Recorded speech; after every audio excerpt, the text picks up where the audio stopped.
electric needs some work. All right, what's going on with that? So just dive into the details.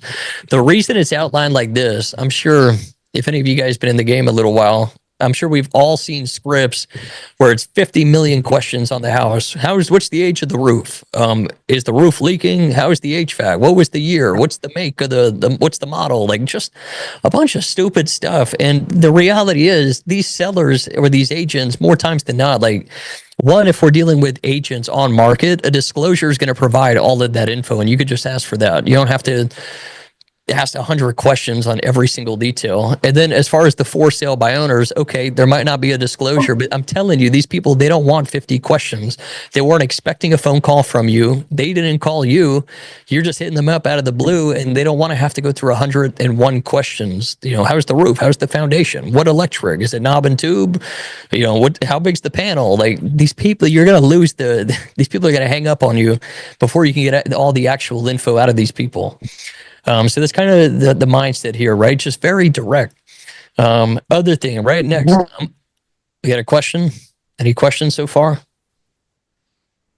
Tyler, I see you got your hand up. Question?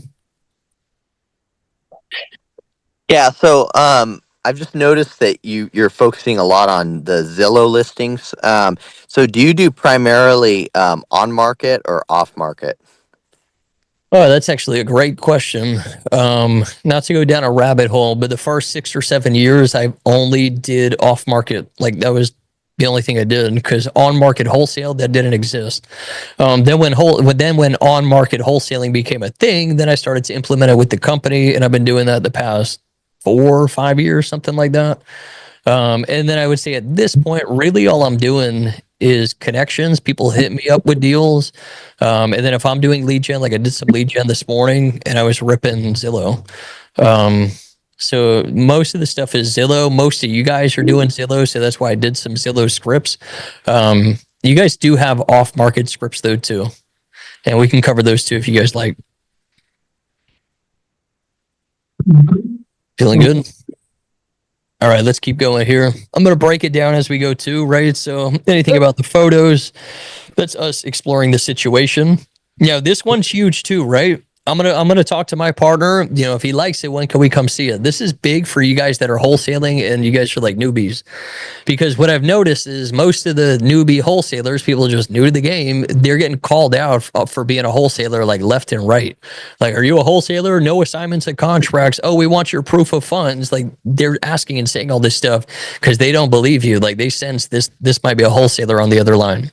So this script too, this will kind of also set you apart from these wholesalers and not sound so much like a wholesaler really, because most wholesalers are not asking when can I come see it. Most of them, they're calling in Florida, but they live in freaking Texas or California, whatever.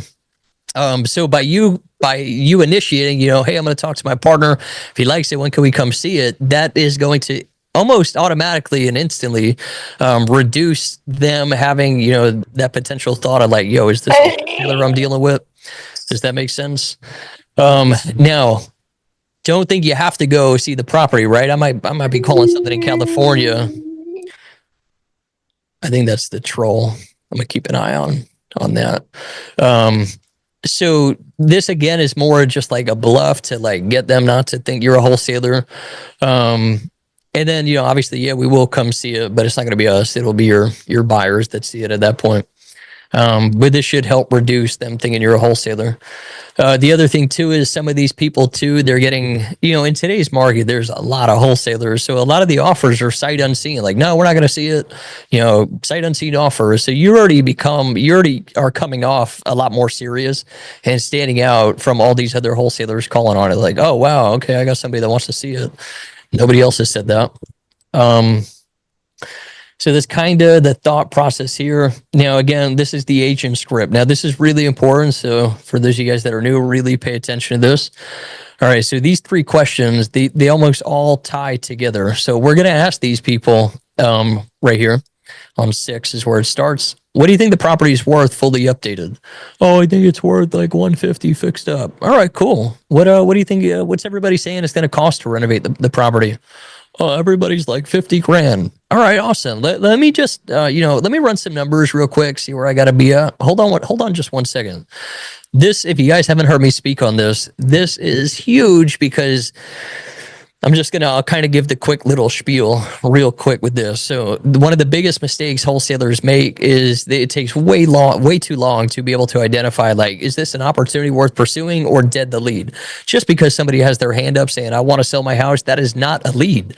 A lead has to be, we see an opportunity for either wholesale, creative, the listing program, like there is an opportunity here. I see it. And then it's going to go in the pipeline and be counted as an actual lead.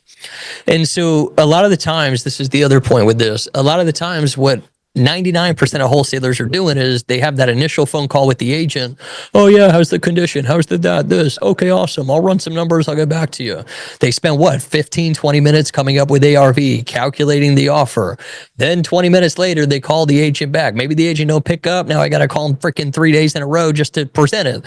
Finally get him back on. And I'm like, hey, Aaron, I looked at the numbers and I could do 100. And the agent goes, absolutely not. We've turned down offers higher than that. I just wasted so much freaking time trying to run the numbers and get the guy back on the phone. Huge waste of time. So what I want to do is, the whole angle here is I want to be able to weigh out, is this an opportunity worth pursuing or not?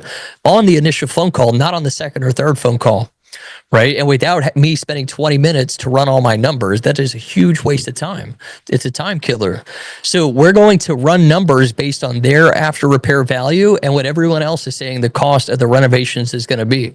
Now, make sure you're quick. What if you now just be abundantly clear. I got them. We removed them. What a loser. We got him. That's the troll for those of you guys that are new. We'll get another Zoom account in. He tried to finesse. He tried to finesse by asking a real question. Nope, caught him. So what I was gonna who is that guy? He's been coming here for a bit. He pays $50 a month not to run anything. Just there he is again. Yeah, I got him again. I almost did. Fuck. All right, I'll keep an eye on it. Wow. Okay. So again, the whole angle is to get their updates, get the ARV, get the updates, run the numbers softly, and present a soft offer. Now, as we know, these agents they'll pretty much say almost anything, most of them, to get a deal done. So they're going to probably more times than not overshoot the after repair value, possibly be too low on the renovations too. So sometimes you got to like switch how you're coming off with the question or maybe how you phrase it, right? So like I would say, like if Adam was the agent, Adam, what do you think this thing's worth fixed up? And like a real number, like worst case scenario, I could at least sell it for this. Like be super real with me. If I come off like that, he's going to give me a lot more serious and a real number than just me asking the question plainly, right? So how am I asking it and what am I saying? And then, what is everyone saying it's going to cost to renovate? This one, for me and a lot of you guys, we could just look at a property and know what it's going to cost to renovate. If you're not there at that point, I would also recommend using the repair calculator that's in the Discord to come up with the repairs.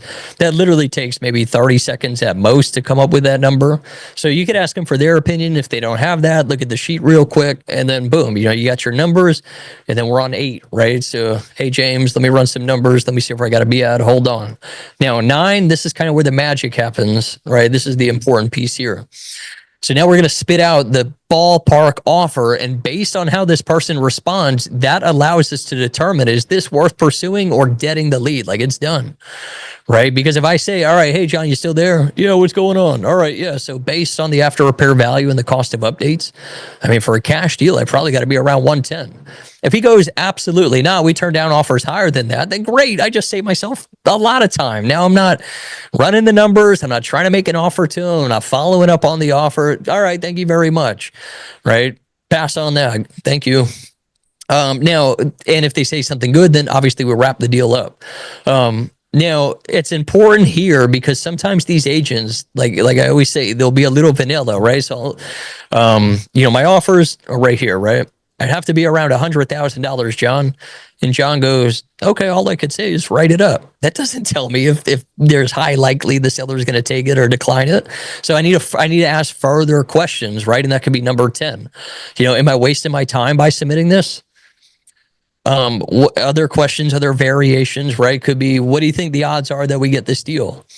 Do you think you could pull this off for me? Do you think the seller's going to accept it? What do you think the percentage is that we got a good shot here? And if it's positive, then pursue it, right? So, all right, yeah, awesome. Let's go for it, man. If you think we got a shot, let's do it. Anytime the agent thinks it's a shot or the shot's worth taking, take the shot.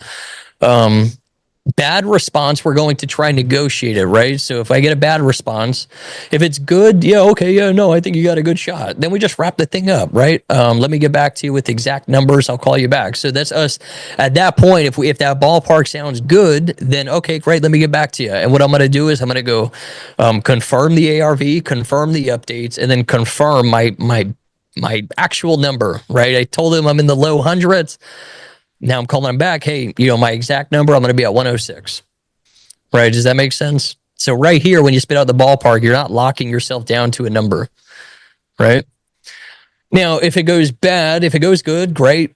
Then we get him the exact number, call him back. If it's bad, yeah, no, they're not going to take that. They turn down offers higher than that. Then, I give you a little piece to get some momentum in the negotiation, but it is going to turn basically into the open negotiation, your skills with negotiating a deal, right? Now, this could help you start just a little bit.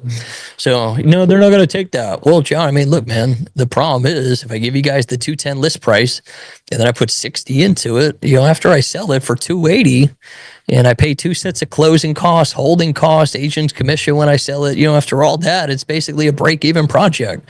There's no way to make sense of that. So I'm going to first try and negotiate this off of logic, right? It's logic. Oh, no, they're not going to take that. Well, I'm showing you my point. It don't make sense. Show me how to make sense of it. And then again, you're just in an open negotiation. Now, as always, once we negotiate a wholesale deal and we're like, yo, it ain't going to happen. No shot. Then we're going to pivot into seller finance. Now, this is a little different than the creative finance script you guys are used to. I made some tweaks here and I'll explain them after I read it. So pivot into seller finance. Look, John, with where they're at in the price, it's just not going to work for us buying it outright. The only way I think I could pay that 220 is if we get maybe a little creative. Do you know roughly how much is owed on the mortgage?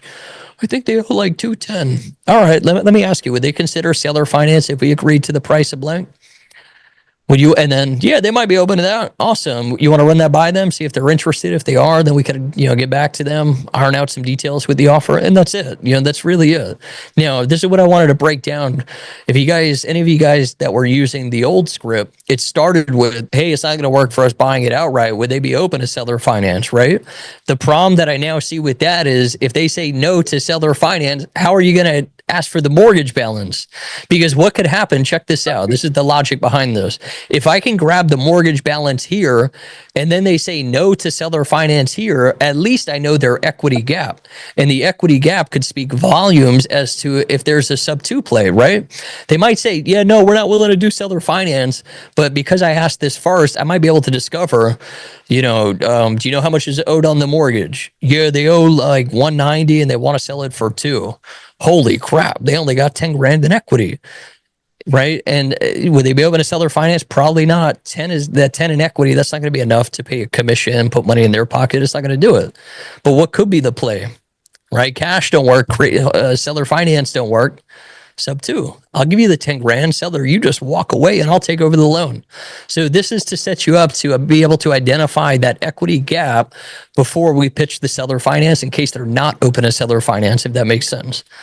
So would they be consider seller finance? No, they wouldn't. All right, look, well, here's the other thing we could do because they got that mortgage of this, because now I already got that info.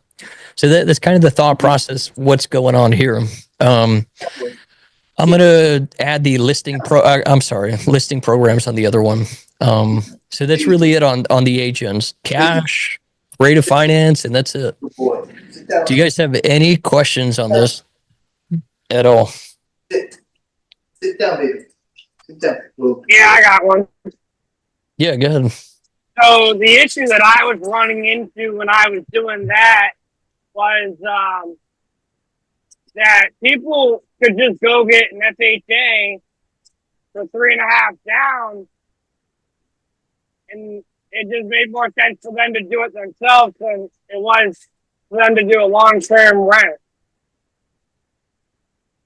So then it You just wanted to goes to rent, a like, debt. if you wanted to rent to own, you're saying, Adam? Yeah.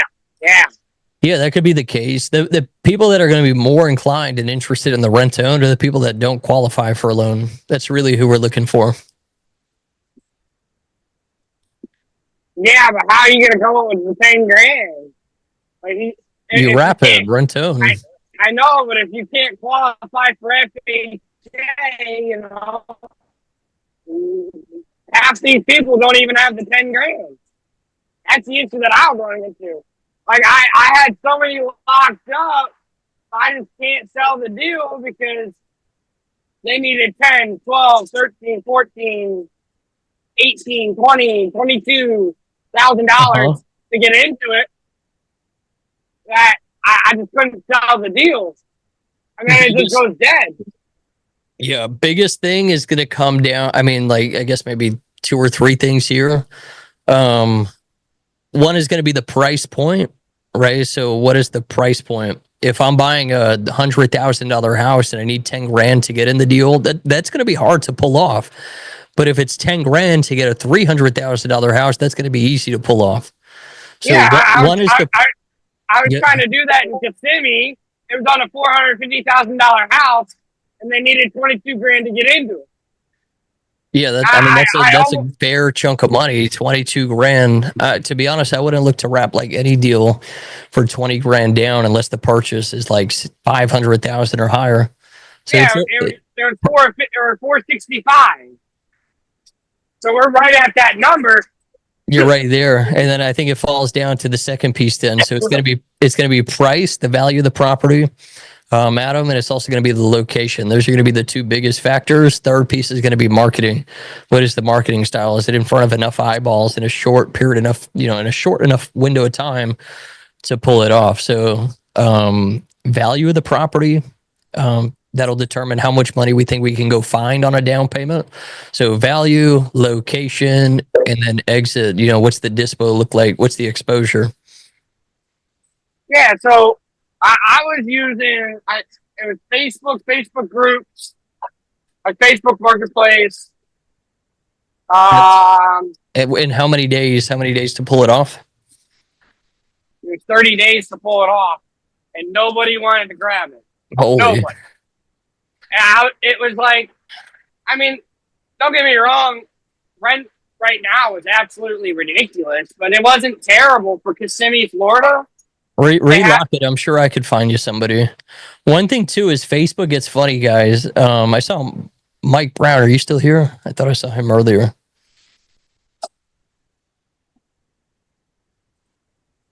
He's just here. I think he's just muted. Yeah, I'm here. Remember that one deal you were trying to wrap, that condo in Port Richey? Yeah. And didn't something funny happen where like you put it on Facebook, you had like no responses, and then it was on Facebook. It was on Facebook for like a week, and it said I had zero activity, zero engagement. There was like nobody viewed it. And then who posted it for you though? I think Justin did. Your brother, I think he did. And then you got a ton of interest then when he posted it, right? Yeah, I did. Yeah. Sometimes profiles are like that, Adam. Mine's like the same thing, like very few responses. And then my buddy, he's got like a great rating on Marketplace, and he'll get like a crazy amount of eyeballs on his stuff. Yeah, that's just what was weird for me, is because I have like 5 stars, or like 4.5 stars on Facebook Marketplace. That's weird. I blasted it in like Florida groups, Facebook Marketplace. I blasted it out to one of my agents out there, and he's like, dude, he even told me, he said, that's a great deal for what, because it had a pool, big backyard. The pool had automatic cover. It was screened in, metal screening. The value is there, but nobody wanted to grab it. Did you lose the deal? I I mean, I had to go dead on it. I had to. Do this. Send the lead through the partnership. I'll relock it. I think I might be able to pull it off. Okay, yeah, because it was almost, it was like 20. I want to say it was 2,400 a month. Okay. So yeah, send it through. Just all the details, and I could definitely try and recontract it. Yeah, because I was right. This was right before I moved back to Florida back in December of last year. I was trying to get into it and buy it for myself. I mean, it's 6 bedroom. I think it's a 5 bathroom. Okay. Beautiful, beautiful house. I mean, it was $465. You're not going to find a house with that value for $465 in Kissimmee, at least. Throw it in. Throw it in. I'll help you with that. Okay, yeah, I got you. Yeah, because I think I texted you about it. You never got back to me, so. Text it. I'm sorry. I I'm looking. was like, damn it. I need this one. And then I was just like, well, the owner was like, he moved out of the country. He moved to not California. He moved to Canada, and he's like, dude, I just need to dump it. I think he sold it, which I could probably get it locked back under contract because I'll move cold. They might not want to deal with you because you flop. So if I go in cold, I'm pretty sure I could pull it off. Okay, yeah, I got you. I'll do you want me to put it in the partner, or do you just want me to text you about it, or do both? Just the partnership. Text. Okay. There's too many. It gets buried if you send it in 10 minutes. It's already gone. Literally. You said it gets buried. Yeah, I'm looking at almost 1,200 texts out of hand. Almost 1,000 missed calls too. It's bad. What? Yeah, it's like that. But you answer your wife's phone. No, she knows not to text or call me either. She knows I'm not going to see it. She'll just come in here if she needs something. Oh, that's too funny. iPhone, I see you got your hand up. You got a question? Or is that you? Screenshot. I wanted to see that. That was a missed call to text. Oh, that's... I didn't see if that's actually true. How bad is that? Holy... You need like 2 phones, man. Hey, once you hit, 4 digits in the missed calls and phone, or missed calls and messages, you're done. You're done, so man. You don't know anything. All right. Any other questions on this script, or does anybody want to role play and practice the script? It's up to you guys. Okay, yeah, you're not joking about that. No, I wasn't joking. All right. Well, nobody wants to role play this one. All right, let's do this one then. This is going to be the for sale by owner. This is also going to set you up to negotiate a little bit.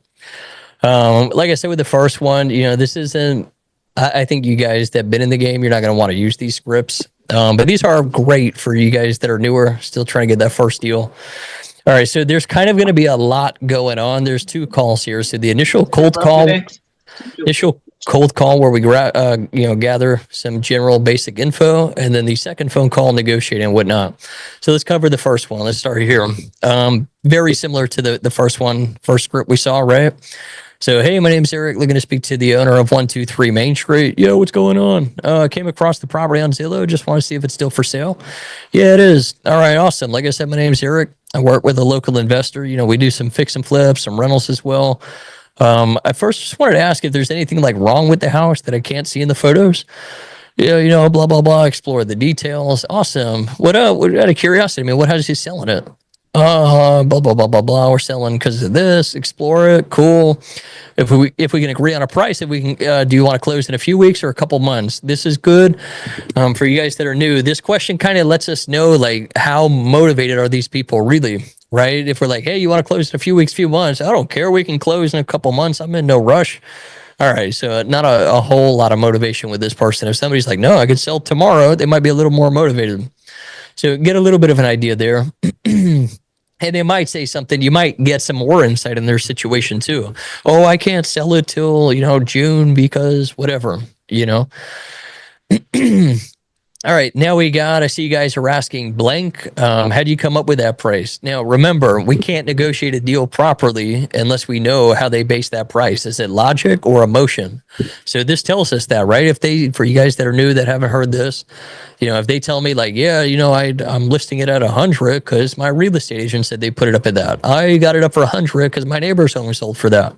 That's going to be logic, right? They're basing the price off of logic. If they say, yeah, I want 100,000 because I owe 90 and 10 is going to be just enough so I can move, that's going to be emotion. They're basing the price off of emotion.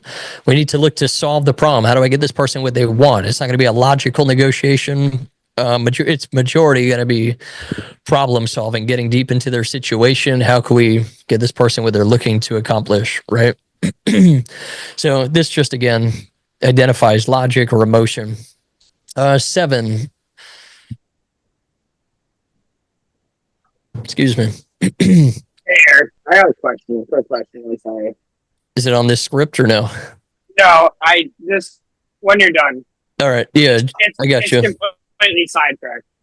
Okay. 7, I know for a cash deal. So we're actually just in the initial phone call, we're trying to gauge their flexibility, right? So I know for a cash deal, we would have to be lower to make sense of it as an investment. I mean, with that said, is there any flexibility on the price? Yeah, maybe a little bit. All right. I mean, for a cash deal, no closing costs, no commission. I mean, what would you say your rock bottom is? Oh, maybe a 180. All right, Austin, let me run some numbers. Is it cool if I call you back in a few minutes? Yeah, not a problem. So, I mean, pretty simple stuff. Not a whole lot going on here. Call number 2. This is where we're actually presenting the offer. There's a little more happening here. So this is just to kind of set the expectation for you guys. This is more of an angle of that you work with a company or you work with people, right? So it reads, hey, John, so I just got done speaking to the purchase manager. He's still working on his numbers. I wanted to give you a call back real quick, check on a couple of things. So, his feedback so far is he really likes that you did the new roof and you updated the bathrooms.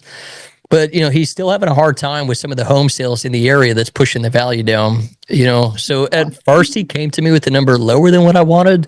And, I told him it had to be higher, so I'm sure we're going to be able to get you a good number that still allows for you to move, get closer to your family, and, just get this done for you. So I just wanted to give you a call back real quick. Is there like anything else about the house or the neighborhood that you think could show more value that I could take to my partner? Now, this whole section here, this is, I'm just going to mute everybody. Someone's got crazy background. So this whole highlighted section here, this is almost like you're being buddy. If you guys can see me, this is as if like you got your arm around the seller. Like it's me and the seller versus our purchase manager. Do you guys follow me with that and see how the angle is there? It's me and the seller. We're buddy, and it's me and him versus our purchase manager to get that good number. So first purchase manager came lower than what I told him. I'm sure we could still pull it off. And, you're referencing these things. So, his feedback so far is that he really likes blank. So that also, the seller's going to like that because we're acknowledging what the seller likes too. Seller likes these things that he mentioned. Oh, we did the bathroom, we did the kitchen, I just did this. Awesome. Yeah. We really like my partner. He really likes that he did this, and this, but he's still having a hard time. So we're starting to set it up, the expectation that, hey, we're probably going to be lower than what this person wants. So we're asking them, is there anything else about the house or the neighborhood you think could show more value? Now, more times than not, when I've used this script, they run dry. Most of the time they spit it all out on that first phone call. Anything else more, that I could take to my partner? Oh, we planted a tree in the backyard. They're building a library half a mile from the house. Like they're coming up with like basically stuff that doesn't add any value. And they know that too. But when you're right here, keep fishing for it, right? So, we painted the kid's bedroom. All right, what else? Oh, we did blah, blah, blah. All right, what else? Oh, we did. All right, what else? I don't know. Come on, there's got to be, give me something. I need something to take back to him, something good. What else? And, by us asking the what else, it's putting almost in their head that like what they're saying is not good enough to justify that higher price, if that kind of makes sense. So that's the angle.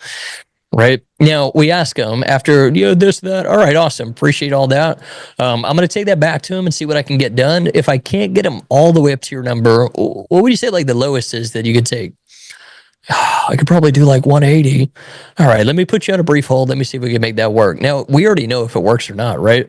So if 180 does work, come back and wrap it up. Awesome. I just spoke to the purchase manager, and we can make the 180 work. And then we ask them the rest of the questions, right? Awesome. That sounds so good. All right. Just is there anybody else involved in making the decision? Okay, great. I'm going to send you over a purchase agreement. What's the correct spelling of everybody's first and last name that's on the deed? What's a good email? And it's just wrapped up at that point. Now, if we come back from the hold and if we go onto the hold and we know the number doesn't work, so what's the lowest you'd be able to take? You do like 180 and we're like, man, we got to be at 165.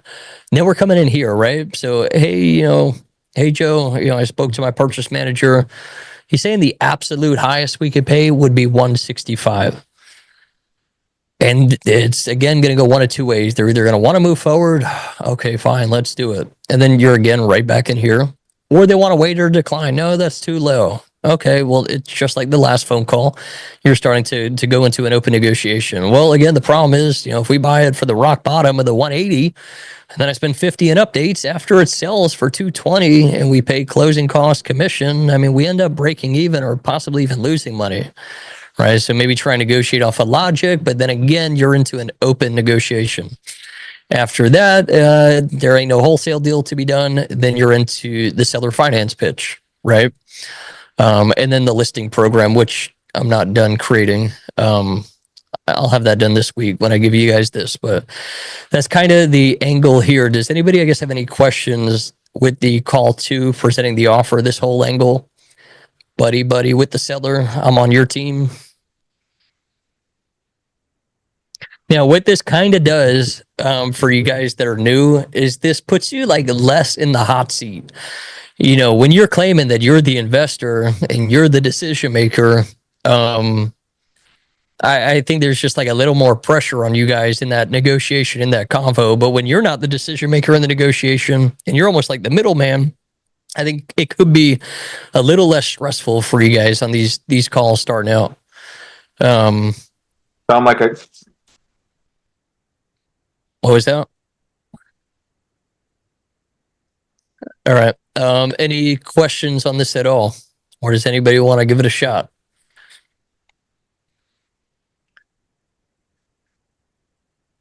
No questions? All right. I'll put these in the general chat if you guys want them. And then what we could do is at the end of the week, once I get the listing program dialed in, I'll post that up too for you guys. All right, we'll do this. Let's do any questions you guys got, any general questions, and then we'll swing into deals. Any basic anything? I got a question, but in a second. Yeah, what's up, Adam? How you been? It's been a minute. Doing good. What's happening? Good. So I got kind of a win and also a question. All right. Do you have anything to do with auto leads anymore? I'm like a lender for them. They owe me a bunch of money. That's about it. Gotcha. Yeah, because they keep blowing my freaking phone up. It's like 7 calls a day. I don't know, man. They might be trying to sell you something. I'd take it. I don't know. I don't really talk too much. And then I also got a win for you. So when I called on a property in Texas, it was like a multi-million-dollar house. The agent was like just very snarky and like he just didn't want to talk to me, right? So I wrote up a script for my fiance to talk to this dude. And I swear, they just like hit it off when they first started talking. And anyway, so long story short, he absolutely loved her and was like, yeah, let's get it done. And what was funny is it was on creative, no money down. On like a $4.5 million house, right? And so, one, she got a better deal than I did, and two, he was like, "Yeah, I think we should do a lot more business together." Little did he know, the person that just called him was the one that locked it up, and he never knew because my name was on all the paperwork and stuff, Yep. not hers. I'm like, damn, this dude's just either oblivious or just dumb. I don't know. But I locked up a creative finance for like 4.35 with no money down. And then If I you need just help dispoing it, let me know. Send it through the partnership. yeah, I was wanting so on multi-million-dollar properties like that. Do you just like do or like how do you check out or not like check out, but how do you That's not going to go to an calculate? investor. That's going to go to a retail buyer. You think? Yeah, 100%. And that's going to be really hard to sell too. Well, I mean, you got no money down, so that should be pretty easy. Yeah, and the person just bought the dang thing, so they lived in it for like What's the payment on it? it's dumb. I'd have to go look at the paperwork on it. But it's Probably absolutely like dumb. over 30.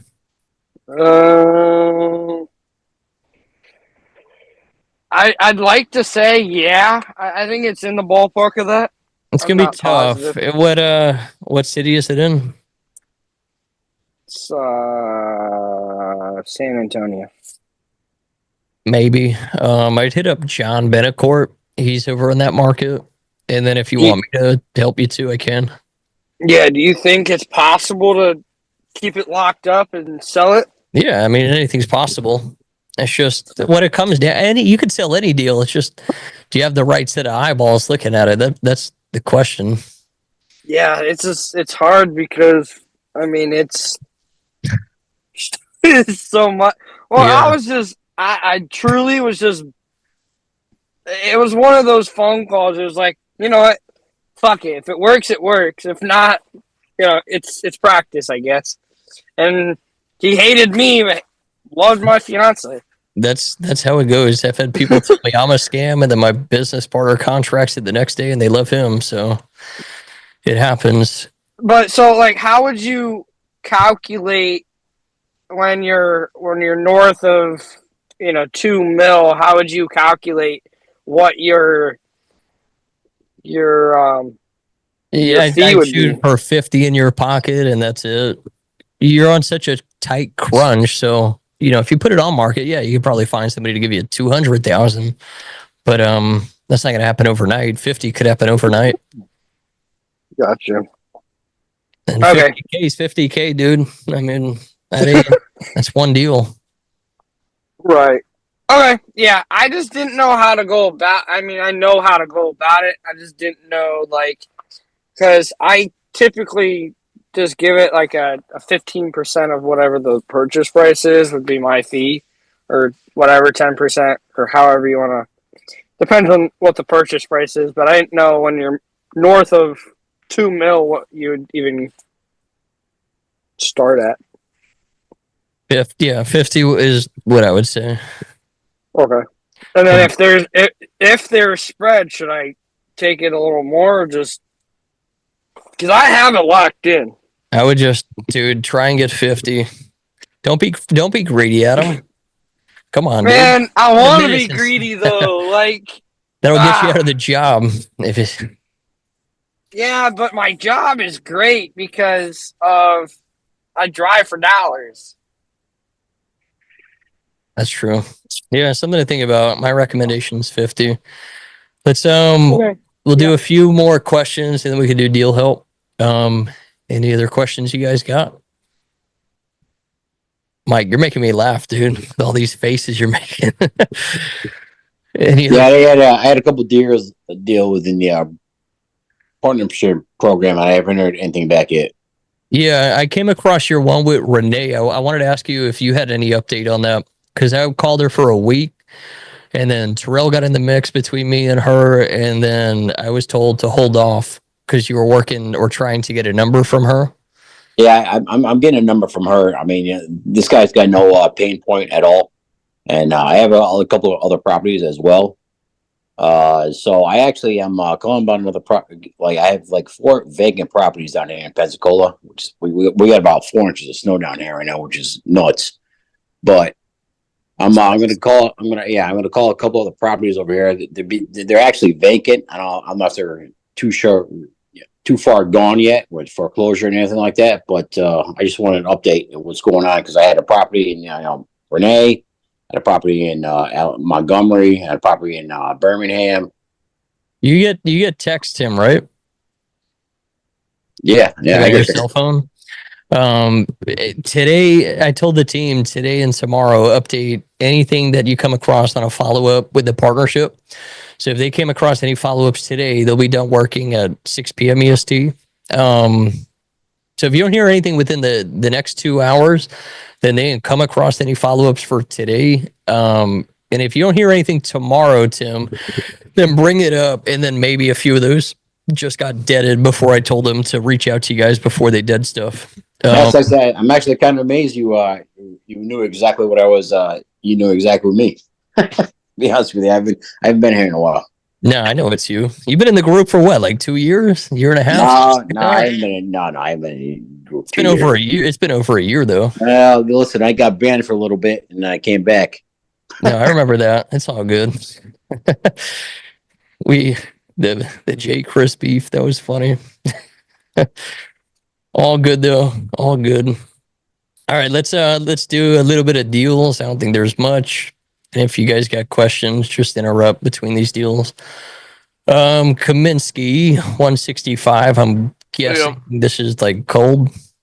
It's completely beat up on this. I want to see what you're thinking on it. But I see ARV could possibly be like in the 350s.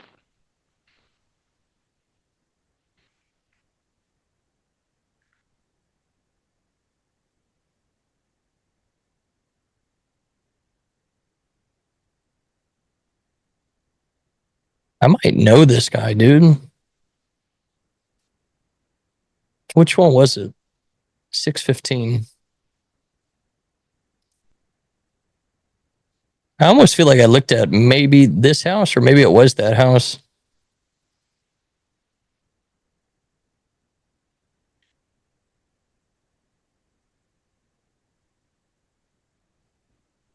I think it was this house, Adam. I saw this house in person a couple of years back, which is the neighbor.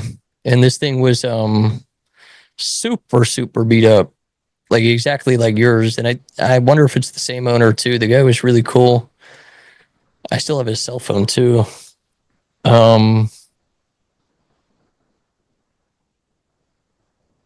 It might have been this house though, now that I'm thinking about this too. And Terrell walked it with me too. And it looked exactly like this.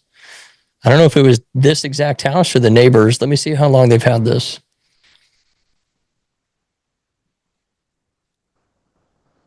Yeah, he's had it for a little bit of time.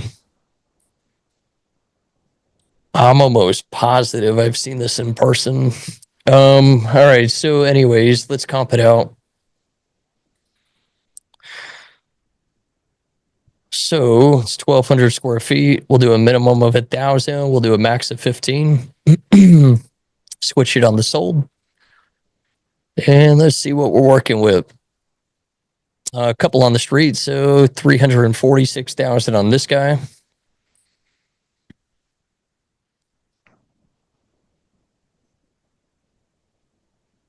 All right. No photos. So let's put it on Google. Let's see if realtor.com has some.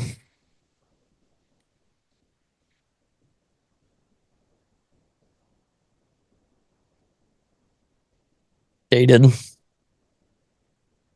The floors look good though. Floors look really good. Paint's nice. The kitchen's outdated though. So is the bathroom. Not terrible. So what that tells me is they got 346,000 on this one. If if it was more up to date, then they probably would have sold it for even more, probably high threes, maybe 360 or into the 380s even. Now this is 1,000 square feet. Ours a little higher, I think. Yep, and this is only 2 bedrooms. So let's go back to ours real quick. We're a 3-bed, 1,200 square feet. So where my head goes, even though we're only looking at one comp, this house that is smaller and a little outdated sold for 346. We can So be that near oughta- 4. That is instantly telling me my head's gravitating towards we're going to be above the mid threes. So now that I have that like super rough general idea, what I'll do is I'll do a minimum price filter of 3. Get rid of some of the garbage out of here, stuff that wouldn't be comps. I'll do another click out. Now, not a whole lot is coming back. We got a 370 down here, 2 blocks down. I think the style is not as nice. So that's something to consider. They got 370 on this. It's also a little bit smaller, same bed count though. And they do have, that's the same bed count or bath count. All right, so let's see what the photos look like on this guy.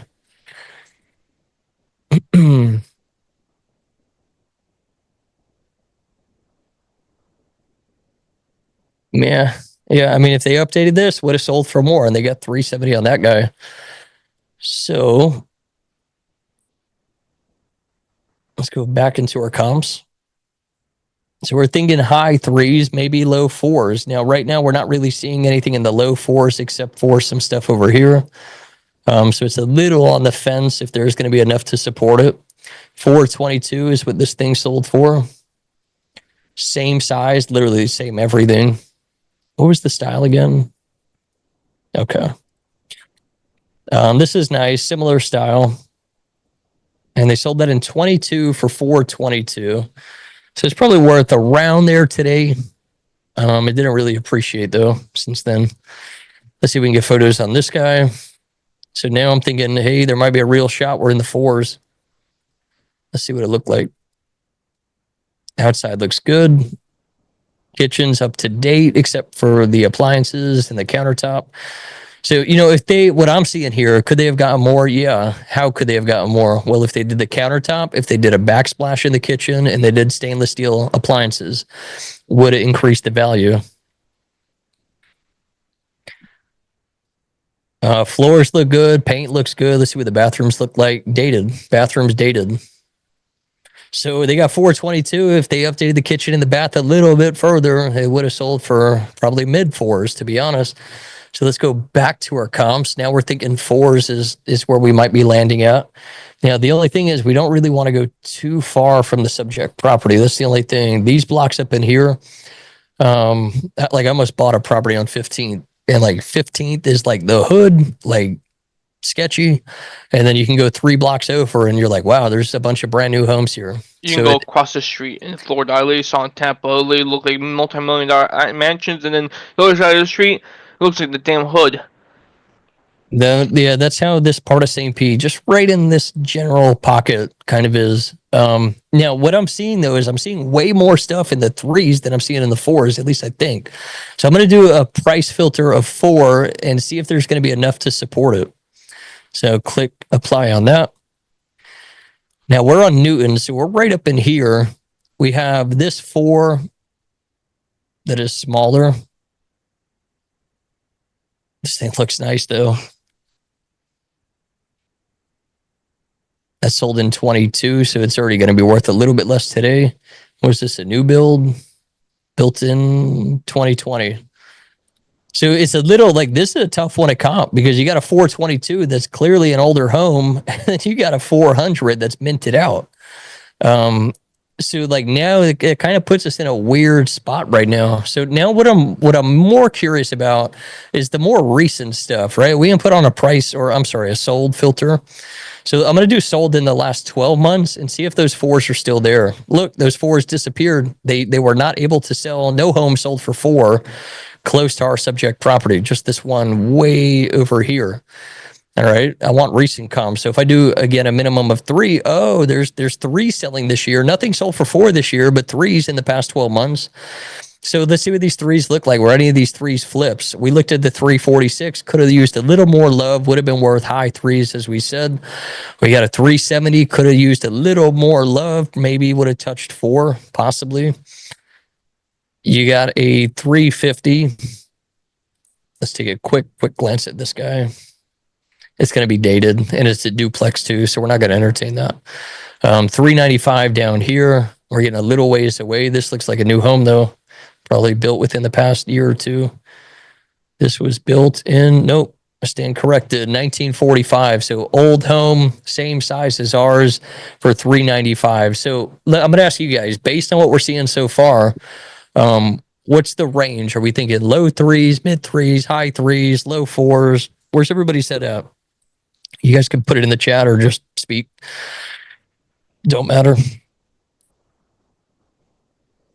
Any opinions?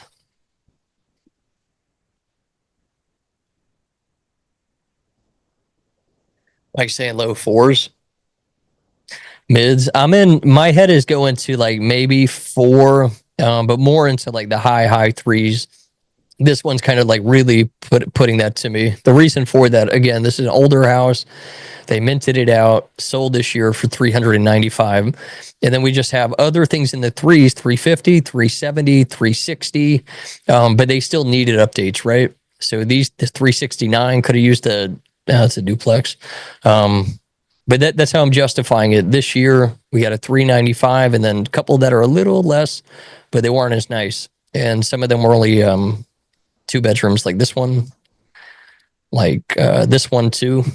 So I would probably match around that 395.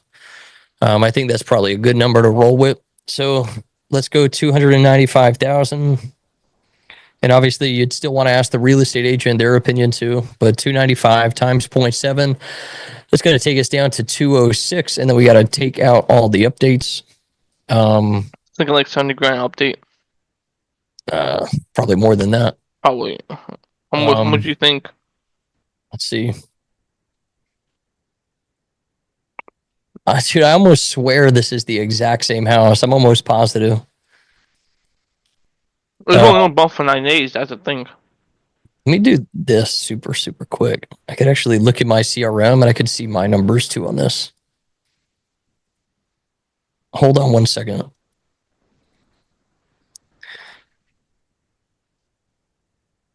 While I'm doing this, anybody, I guess, have any questions? Yeah, Eric, what CRM you use again? I use actually ClickUp now, but I've always used Podio in the past, and to be honest, I still recommend Podio. It's my preference. There's actually a whole course video on Podio. I think there's another CRM. It's called Spotio. If you want to look it up, it's actually this Podio's costs money, right? It's free if you're a one-man band. It's just and then it becomes $20 per person that you add on to the team. Oh, okay. Yeah. Podio is, to be honest, I think it's like one of the best ones for real estate. There's a lot of like new CRMs coming out where it's like, they're doing all these automation features and whatnot, but the money's made when you get on the phone with somebody, so there's only so much automation you can really do before you no longer have a business, really, before you're not closing any deals. So like Podio has any and every automation you could ever imagine. You can customize it to anything you desire, and it's like more than enough for wholesale or real estate. So like I managed all my rentals on Podio, then I had a different workspace on Podio for all my wholesale stuff, contacts, contracts, wholesalers. You could set up calling and SMS right off of the platform too. You can do basically anything you'd ever think of, really. Podio is used by like Walmart, Coca-Cola, just like all of the biggest companies in the world, really. It's good. So Adam, that was not in the CRM. I couldn't do a full search because it's not active, the account. So I don't know. We got our ARV though. I'm going to run with probably, you said 70. I think it's definitely going to be more than a 70. Yeah, I was thinking maybe even more a little bit. I think you'll dump 100. Let's dump 100. Yeah. Let's dump 100 into this. Takes us to 106, and they wanted how much? 165. Way too high. I There's know. just no way. Maybe I'll dump 100, but from what I remember, there was no electric or plumbing in this house either. And it needed framing too, needed new windows, like needed everything. I still think somebody's going to dump 80 to 100, to be honest. Do you want me to call him real quick? Yeah. If you can.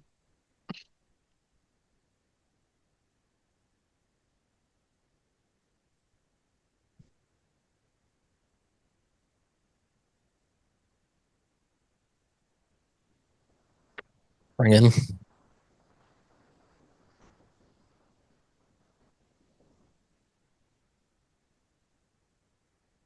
Probably going to want to cut down this tree too.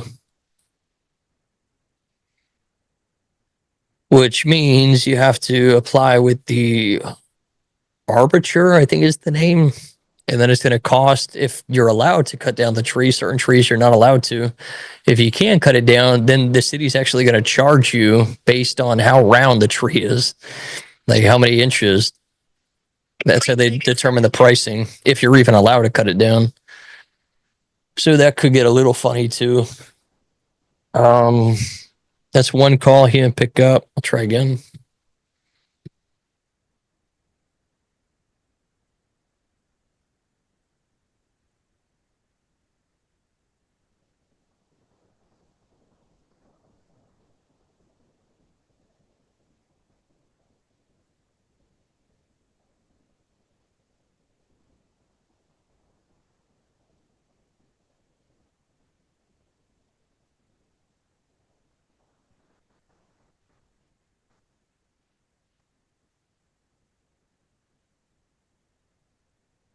Leave your message.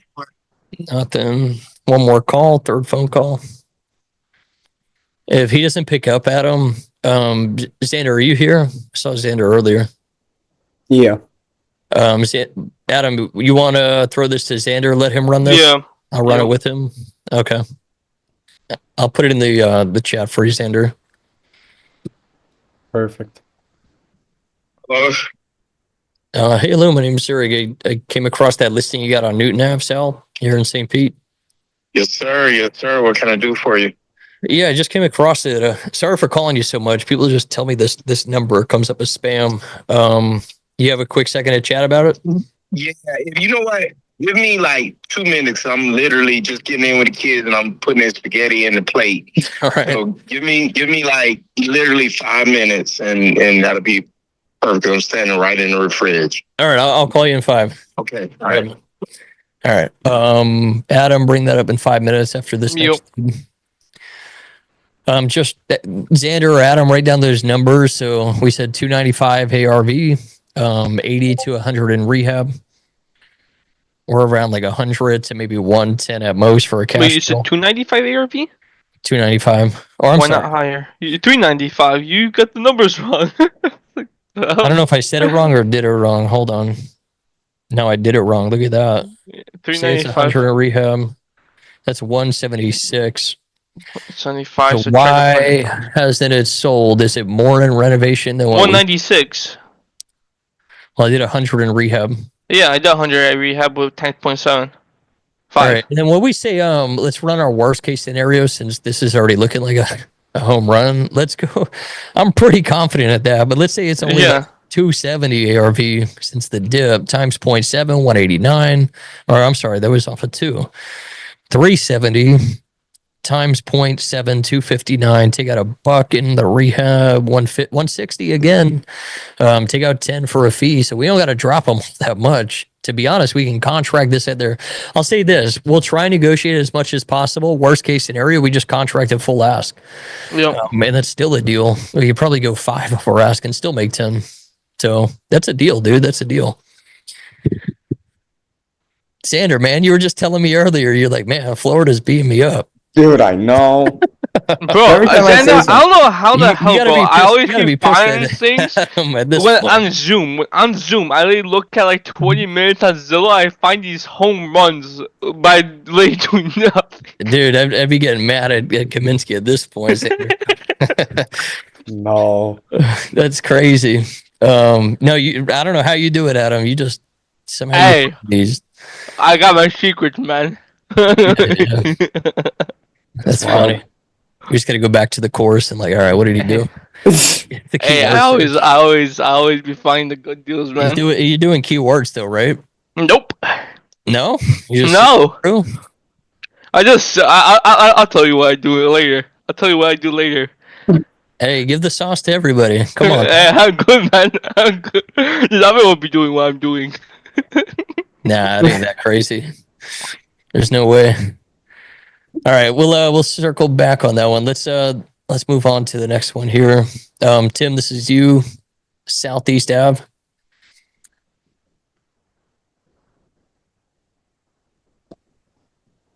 Tim, No. are you with us? That's not me. I'm not sure who put that up. It just says iPhone. Who sent this? I'll take it. Let's run through it. No, I'm just kidding, man. I don't know. I don't know who put it up. All right, if iPhone, if you claim this, just speak up. We'll come back to you. Mike Lance, Franklin Ave, sub 2. Yeah, so this dude is John. He's got it.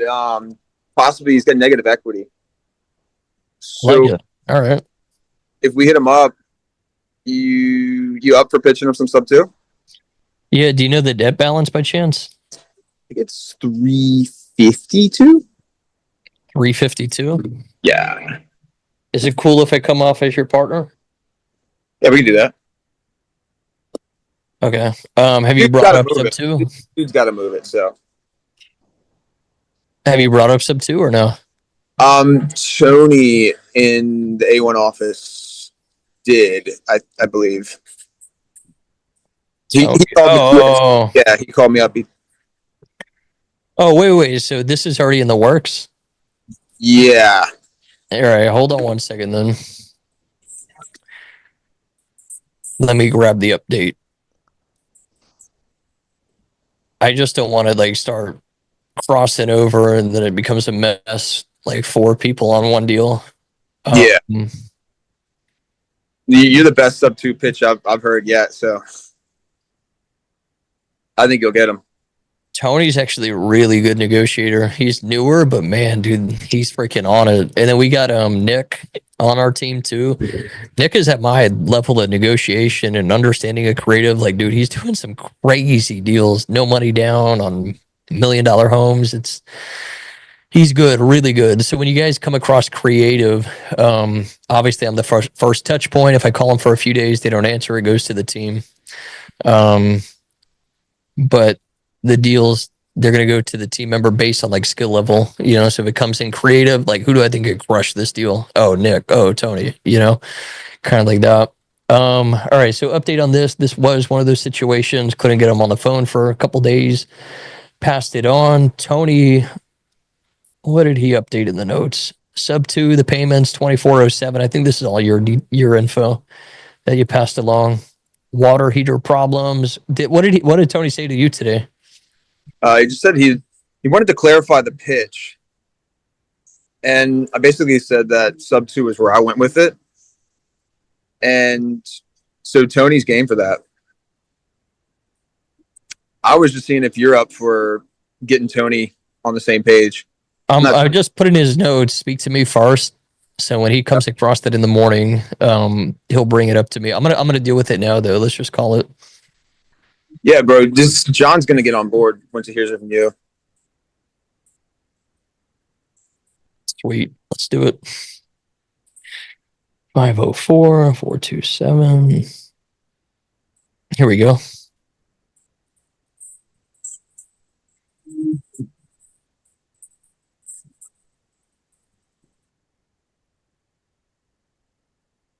Thank you for calling the voicemail for John. Second call.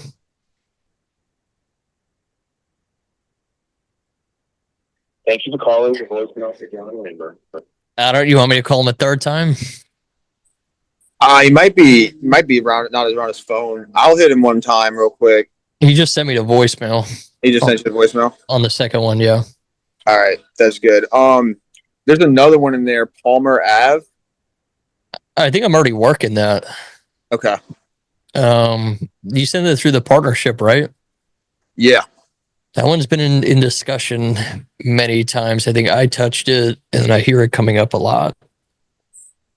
Yeah, it's a solid. Mayflower? It's Palmer Ave, 2830. 2830? Yeah.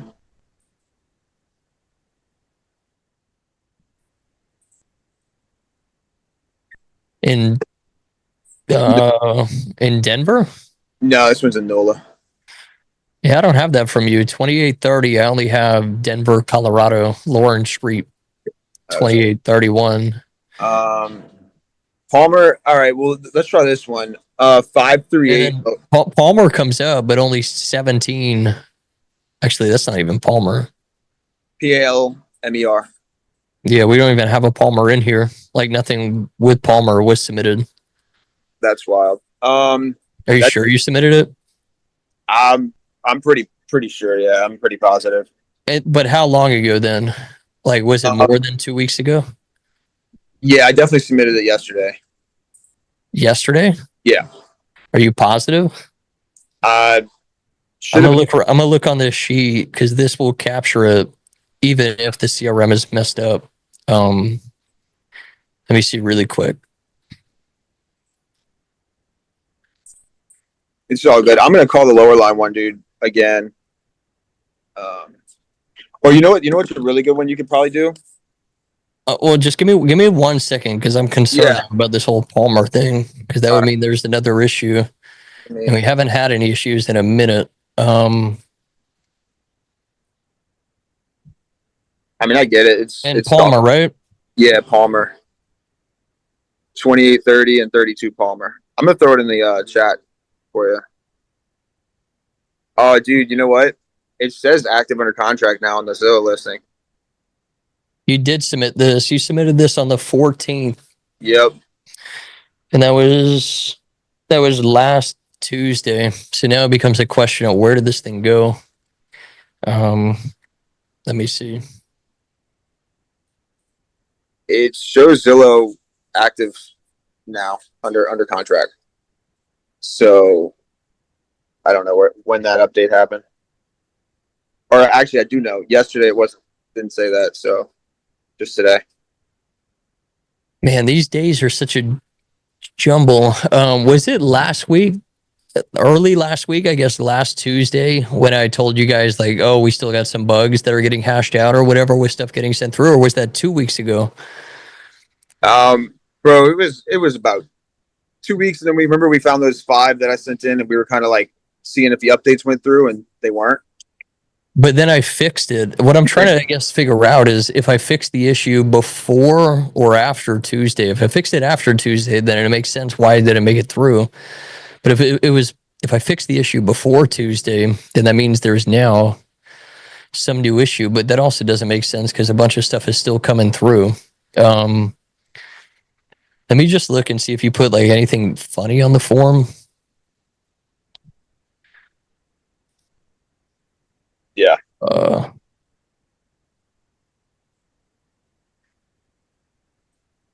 Not that I see. Let me try one other thing here. Oh, I think I know why it's not coming up. Hold on. 1 second.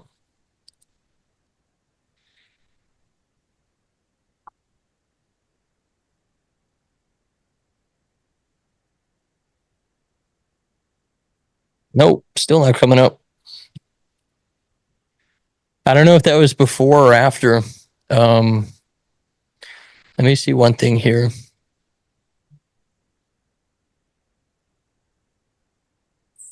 I may just switch back to Podio because ClickUp has been giving us many issues.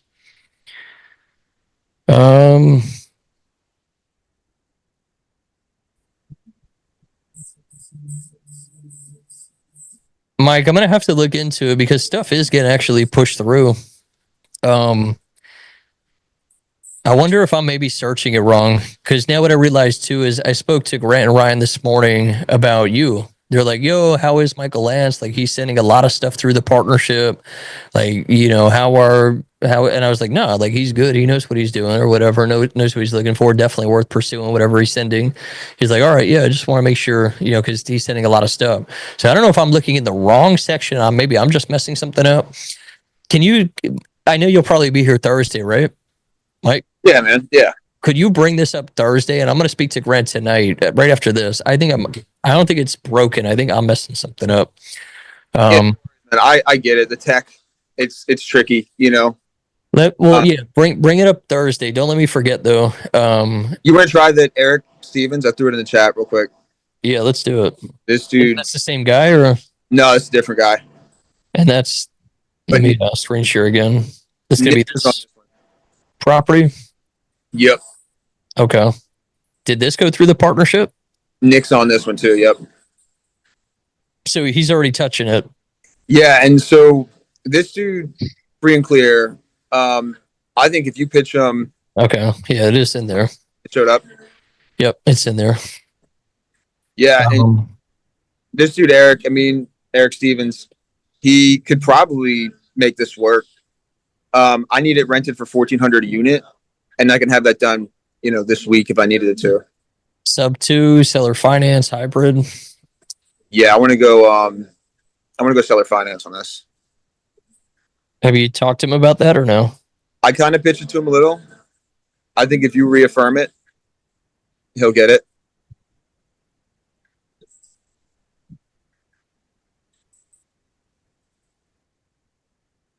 This is Eric. Here, my name's actually Eric as well. You were in contact with my partner Michael about the property on Upper Line Street. Correct. Yes. Somebody called me earlier. Yeah. Like I said, I'm Mike's partner. I just want to reach out, just gather a few more details and see if we can do something here. I know Mike, I think he may have brought up a little bit of seller finance, the idea to you. Did he? I mean, it's been mentioned twice. Okay. Is that something the sellers would entertain then? I mean, it's not been anything that they've entertained to this point. Like I told the other two guys, if you want to put something in writing, I'm happy to present it. Okay. What's the story with it? Like I see it's been on almost a year now. What's kind of the snag with people buying it? I think that it is, it still needs some work. They've done a price reduction. There's been some issues in the ability to show it on multiple occasions. And so the people that had shown some interest have kind of just faded because they weren't able to see it when they were trying to. Okay. Alrighty. Do they still have I think it's got a decent amount of bedrooms with it being a double right there in that area. I mean, you've got 3 bedrooms for sure. You could make a 4th if you wanted to call it that. You know, I still think they put some new flooring in. I think the kitchens still need a little bit of work to them before they're functional. So they're not move-in ready. Okay. What are people saying it's going to cost just to like get it there? Or what would you say? Just to make it like livable, kind of like a slumlord special. I mean, I think you'd have to you could probably get away with, you know, maybe 20, 25 if it's, you know, if you go through the inspection, you don't have any concerns with the roof and the foundation and that kind of stuff. Okay. Because it's an older property. Yeah, definitely. And I don't know how, and I mean, these guys have owned it for a while, and I'm not sure exactly when they even last had renters in it. They had to do some work on the stairs. They put down some flooring. The bathrooms are older. What has them selling it? I think they've got multiple properties, and I think this is just one that they want to just like be done. Get out of their inventory. All right, yeah, that makes sense. Do you know roughly like what the debt balance is? Oh, I mean, they've owned it they owned it and bought it a long time ago. So I don't know unless they borrowed against it. I have no idea. All right, so most likely a good chunk of equity. All right, so where my head's at, I mean, the cash is out the window. Like, there's no shot I could pay cash at that price and make sense of that. The only way I could really make sense of it is they're open to the seller finance. If they are, I'd pay them the full 525. As far as money in, that's gonna, I think, be kind of the tricky part on this deal. Because once I put in 25, if depending on that down payment, if that's crazy, closing costs, that could really hurt the cash on cash. So with it needing 25 in rehab, I don't know, probably somewhere around like 20,000 for a down payment. And then a balloon. Yeah, I'd balloon it out. So I'd maybe do at a 525 purchase. I'd probably want like at least an 8-year balloon to call it. And I'm a pretty conservative person, so I've never once wrote out a balloon in full, not even came close to it. But I don't want to go into this deal and do like a 3 or 4 year balloon, and then in year 3 the economy goes crazy, things collapse, and I'm like, crap, I'm negative equity. So this is I would want to call it 8, but if the world doesn't flip upside down, I'd probably cash him out in half that time. Yeah. So again, I mean, anything I have to present, I have to function on the Louisiana Purchase Agreement, the residential Louisiana Purchase Agreement that the state has approved for me as a licensed agent to use. So anything I utilize, I have to have it in that form. Yeah, that's fine. That's not a problem. Do you think, like, just in general, though, he would be open to that idea? I mean, I can certainly ask. Where their heads at on that type of a situation. All right. Would you want to maybe just run that verbally, 525, 10, or 20 down, 8-year balloon if he's open to it? Then I'll get down to the real numbers, put everything on paper. I can try to get a hold of him. Can you text me your information, please? Yeah, I'm about to be running around. I'll have Mike's my partner, so I'm gonna have him just text you again with all our info. If you could just let him know, I appreciate that. That would be awesome. Okay. Cool. All right. Thank you. Any other questions for me? No. That makes sense. All right, sweet. I'll tell him to shoot you that now. All right, thank you. All right, bye. Nice guy. So yeah, just shoot him a text. 525, 8-year balloon, 20 down. And that should be wrappable. Rick, back to the 165, man. Yes, back to 165. Let's go back there. Slumlord special, bro. I loved it. Slumlord special, man. Yeah, right. Really paints that picture, like what we do to the property. Basically nothing.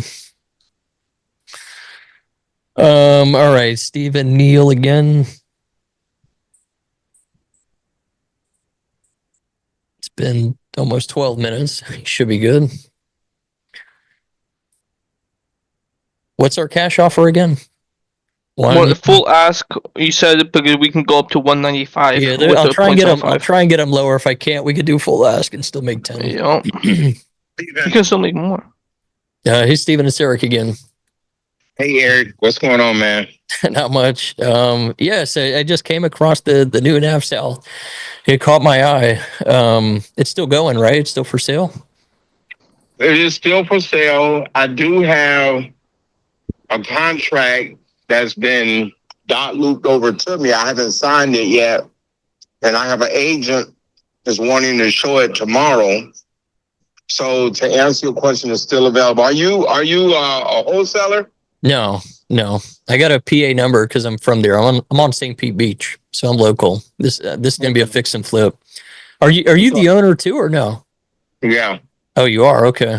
Yeah. I thought, to be honest, I walked this property, or I could have sworn I walked the property a couple of years back, but now I'm thinking it might have been your neighbor's house to the right.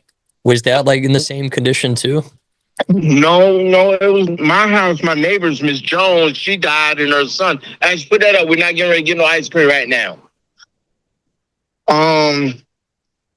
It was. I don't know if it was my house because I didn't have my house on the market a few years ago. Last year I had it on the market, but I really wasn't trying to sell it. So I had, I kind of escalated the price and kind of used it as marketing. But now I gotta sell it. My wife had a heart attack in August, and I realized, I ain't going back down to St. Pete. Okay, sorry to hear that. Yeah. Where are you? Yeah. Where are you at now? Where are you at? in DC. Oh, okay. Yeah, you're a ways away. Yeah. Alrighty, so I'll cut to it. You know, I'm just a pretty direct guy, man. So I did some homework. Man, that's what I like, man. That's what I like. All right, cool. Like I just cut to it, right?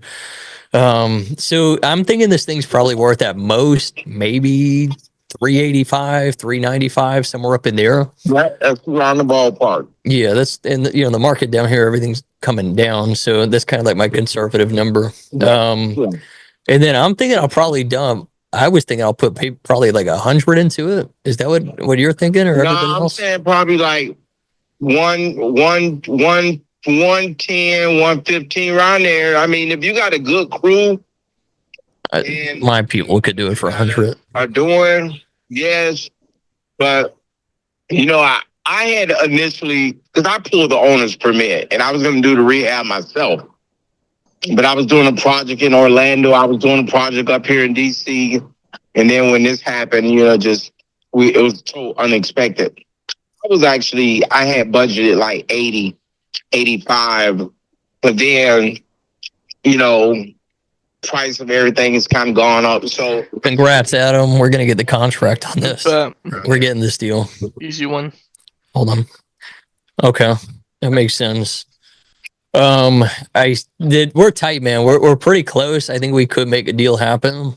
I do got to be a little under 165 though. I mean, is there any wiggle room in that? it's wiggle room, man. But here's my thing, boss, man. Mm-hmm. I'm like you, man. I like you already because you just like cut straight to the chase. I'm the same thing. So here was my thing, man.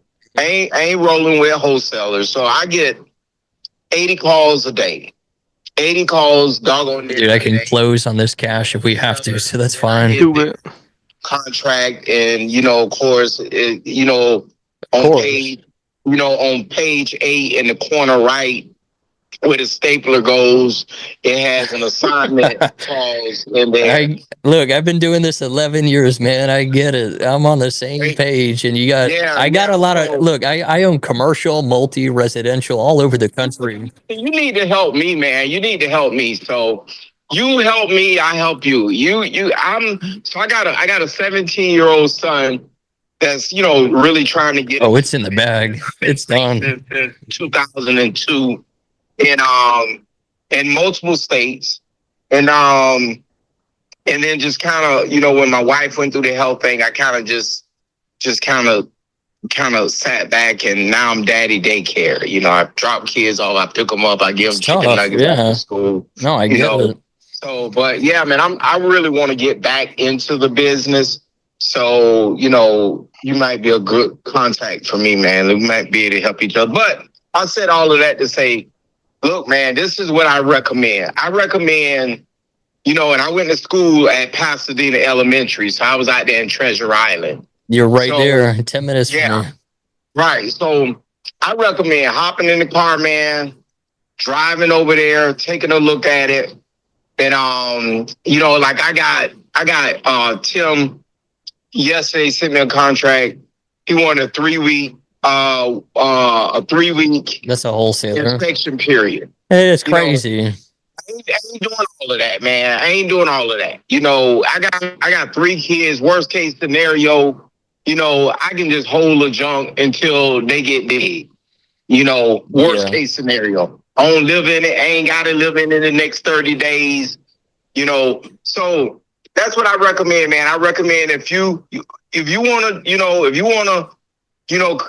and I can tell you, I do have some wiggle room in there.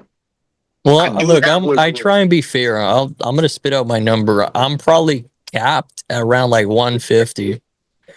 You know, this is what I say, man. This is what I say, because I do have a 160. I do have a 160. But they're out of state in California, and they want. Let me tell you. So let me tell you.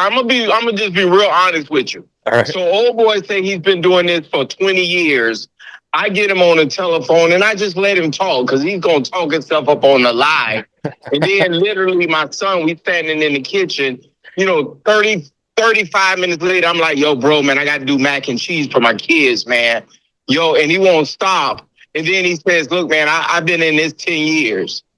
And I'm like, bro, you told me 20 years. I can go back and copy paste the text message. It's it, You know, I get it.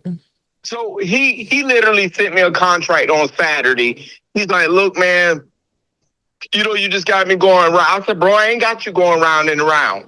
I didn't sign it. And I told him, I said, look, man, I really believe you're a wholesaler. Man, I wish I recorded this call. Damn, it would have been a good YouTube video. I said, first of all, why you got all this long junk in there? I said, the property is garbage. The location is superb. You know, go take a look at it. Oh, no, I can't go take a look at it. I don't want to waste time. I said, bro, you know what, man? So he's like, look, man, so that's where I am, man. Look. It's a wholesaler.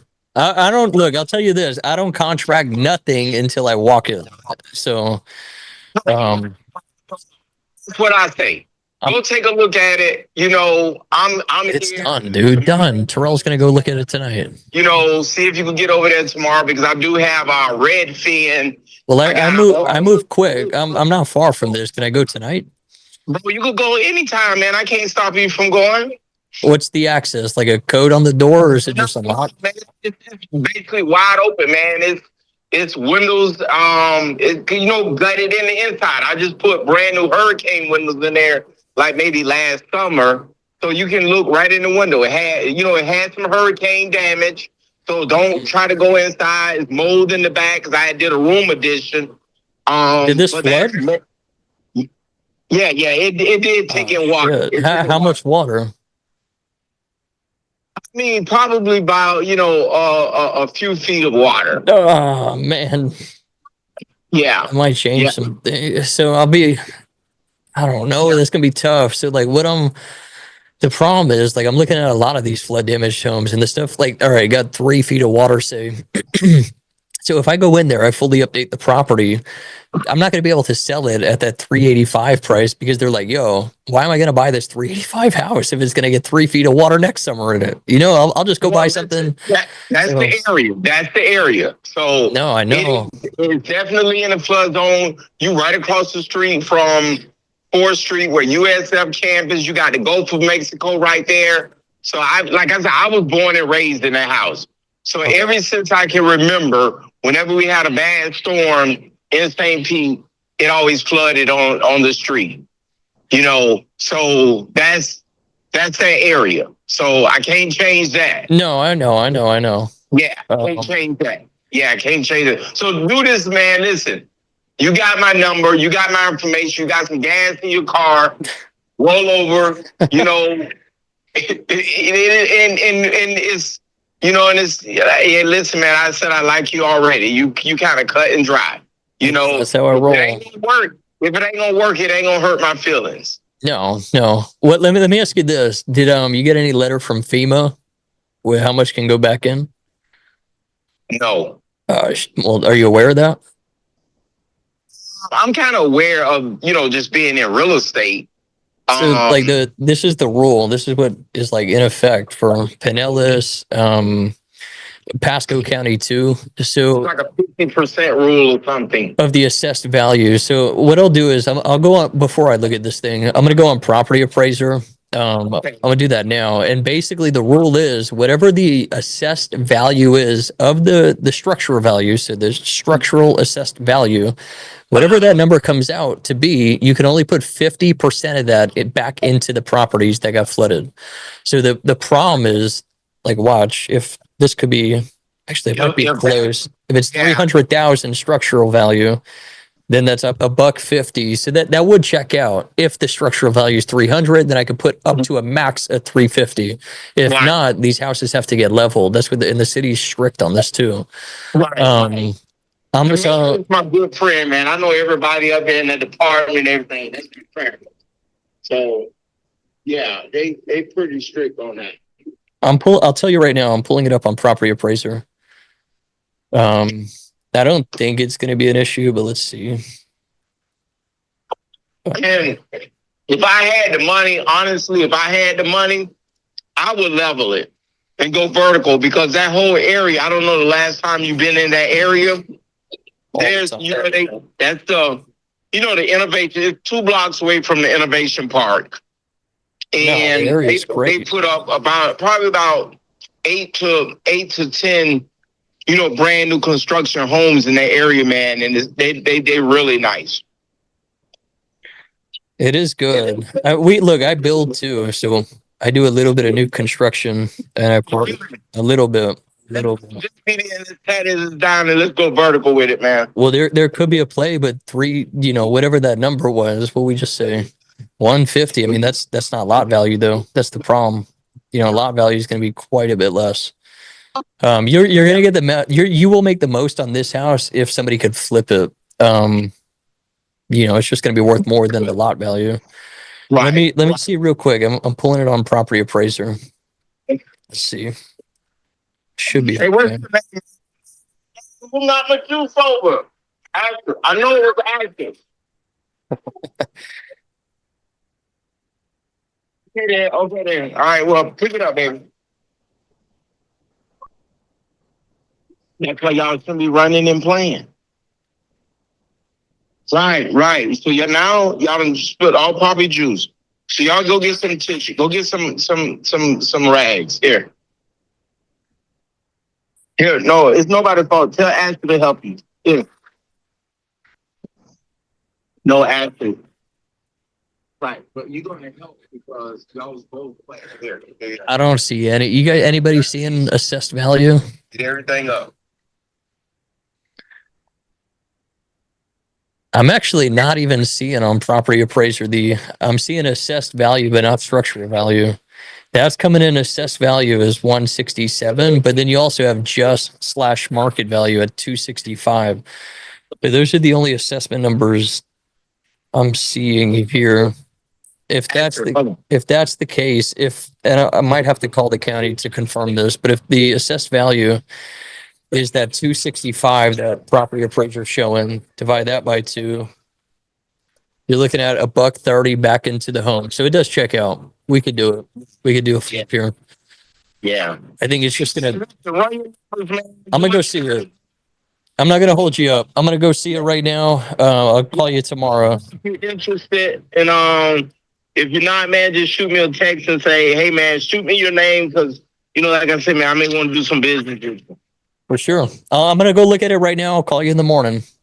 Okay, then. All right, sounds good, man. All right, appreciate you. Shoot me a text. What's your name again? Eric. I'm gonna text you all my info. Eric. Thanks, man. All right, man. All right, later. I think we still got a really good shot of that deal. So I'm gonna call Terrell and see if he can go right now. But nice. I'm feeling really good. There's like 40 grand fee right there on that house. So you get that should thing. be a deal, and the guy's super cool too. Yep.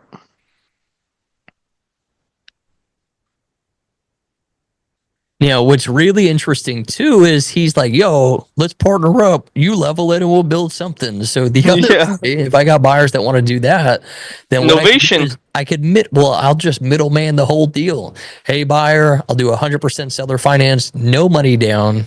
I want 15-20% equity in the deal. Yeah. And then boom, now you just turn a $15K fee for an assignment to freaking $60,000 play. That thing's more than a 15K fee because we're at 195, right? As yeah. is. And let's just say we get to 150. 15 and 30 is what I think could be made. Yeah, 15 to 30 probably. That's where my head's going. Let's call Terrell one more time. Yeah. Yo, I'm on the Zoom with everybody. Kaminsky, we just locked up like a really dirty deal. Numbers check out perfect. Guy wants us to see it. Do you want to go drive by it tonight or tomorrow? St. Pete. It's by downtown. I'm going to text you all the info on it too. Yeah, just text me the details, and I should be free after 1 if it's it should be free after 1, I believe. Check look at the numbers too on this. I'm going to text you my numbers on it. All right, I'll look. You could just get back to me. Just text me. Gotcha. Sounds good. Yeah, I'll let you know. All right. Sounds good. Later. All right. Peace. All right. Sweet. That sounds really good. Adam, let me just text the guy. Mm-hmm. Make sure you save that though too. Like, don't lose the listing. Yeah, I know. I have that thing saved. Now I have a picture of it too. So in case I do like lose it, I have it. So we're gonna call him tomorrow on the Zoom in the morning. Rel said he's gonna go look at it after 1 p.m. So we'll call Today him or tomorrow? tomorrow. It's 5 p.m. What time is our Zoom tomorrow? I forgot. 12 or 1? 12 p.m. Yep. So Nice, he'll be done by then, right? I'm guessing, or we'll have to do that later. We'll do it after. Once Terrell sees it, he'll call me and yeah, we'll get Got it. We definitely got that deal. but- For sure. All right, let's see where we're in the queue. Joe, we're up to you. Yeah, so on that one, I did leave another comment on there, but when we spoke to him last, I kind of just froze and didn't really do anything about it. I had an email ready to send to him, but I wasn't sure if he still has those three doors or not, but I was just curious if we can maybe, follow up on it and see if he still has maybe What happened with that? Because I know before the holiday, I got him on the phone. We started working out some deal. Did we end up working out a deal and then it unwound, or? We worked up a deal there. It was going to be 57 for all three, and he was going to have property tax on for $3,000 for on all the houses. And I was trying to write it all up and everything. And I left town, and then I just didn't get. I might have messed up on this. He may or may not have them anymore, but I just didn't fully execute it. I'm with you. All good. All right. What was the offer though? Like, what was the actual deal with the numbers? So on there. If you don't remember, I'll just go cold and we'll revisit everything. I got it right here. I left in that comment. Let's see. It was 57. Instead of 60, do 57 for the house and tax bill. We were going to do an agreement for deed clause, but that's what I remember. This was a hairy situation. I really don't remember any of it.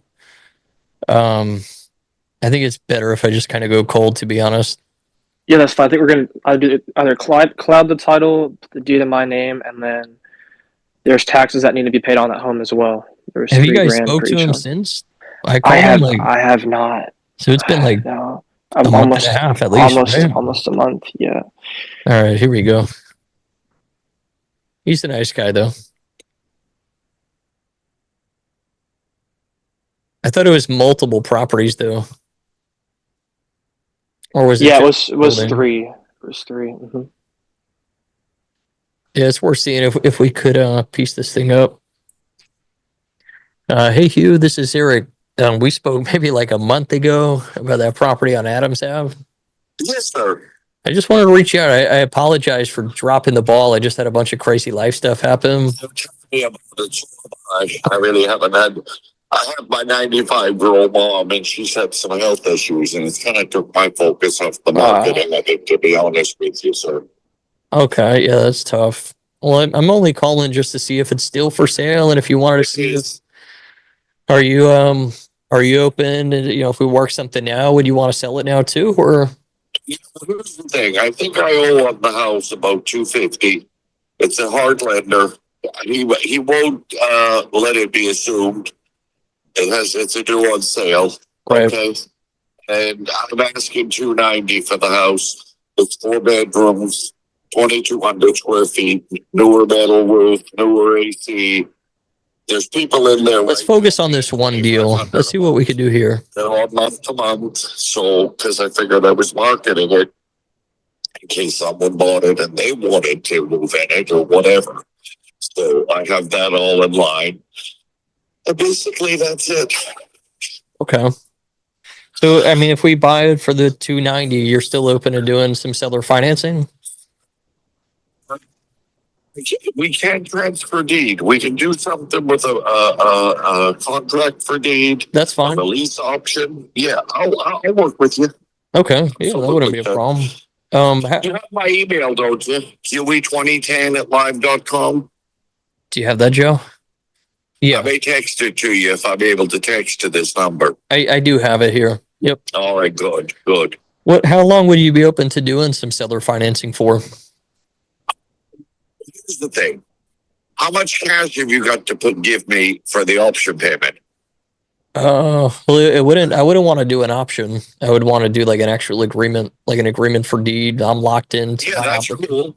Yeah. But what are we talking as far as what you're coming to the table with? I really just based that on the cash on cash return. So I'm not limited by like I only have X amount of dollars, so it's just going to be the return on investment. What is it renting for currently? $2,500 a month.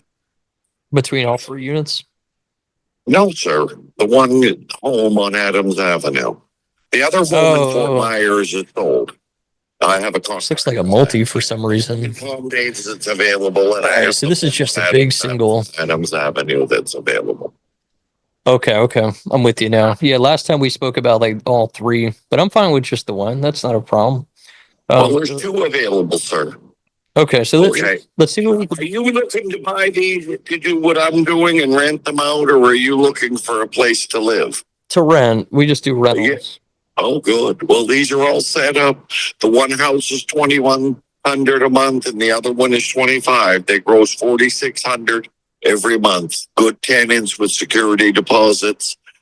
They're month-to-month leases because of me marketing them. I didn't want to get somebody locked in there. And like I said, have somebody come along and want to buy the home and then move in.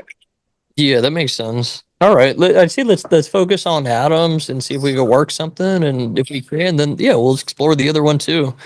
All right, my brother. So it's rented for the 25. What's the debt payment on this one? They do the yard. They pay everything. All I get as I pay is my insurance and mortgage payment. What does that come out to roughly? I'm gonna say about $1,800 for both the insurance and the payment. Payment's $1,660, and I believe the insurance is $145 or $155 a month. Okay.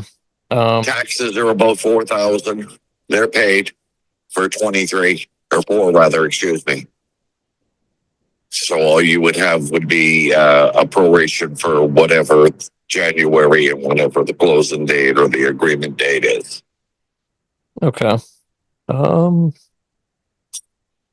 Let me do some quick math here. Go ahead, my friend.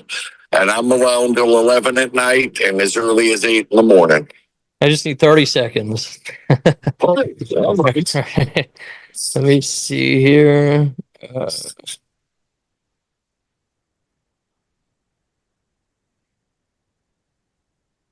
little tight.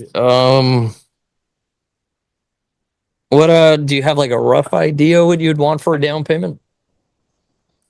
Well, if we're doing an agreement, okay, we would have to structure it so that you would have to pay me a payment and then I would pay the mortgagee, or would you want to go on and start paying them?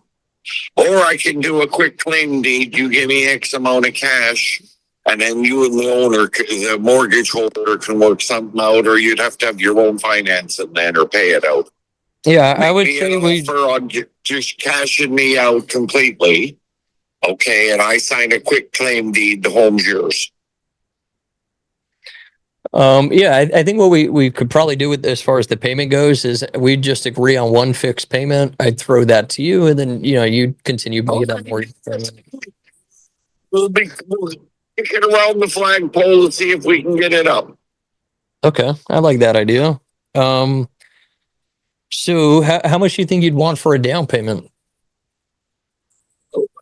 It would be 40 at 290. I could work with 30, and I'll quick claim deed it over. Oh, I'm fine. Having you hold the deed, that doesn't bother me. Okay. The biggest thing, so like with my numbers, I'll be honest. Huh?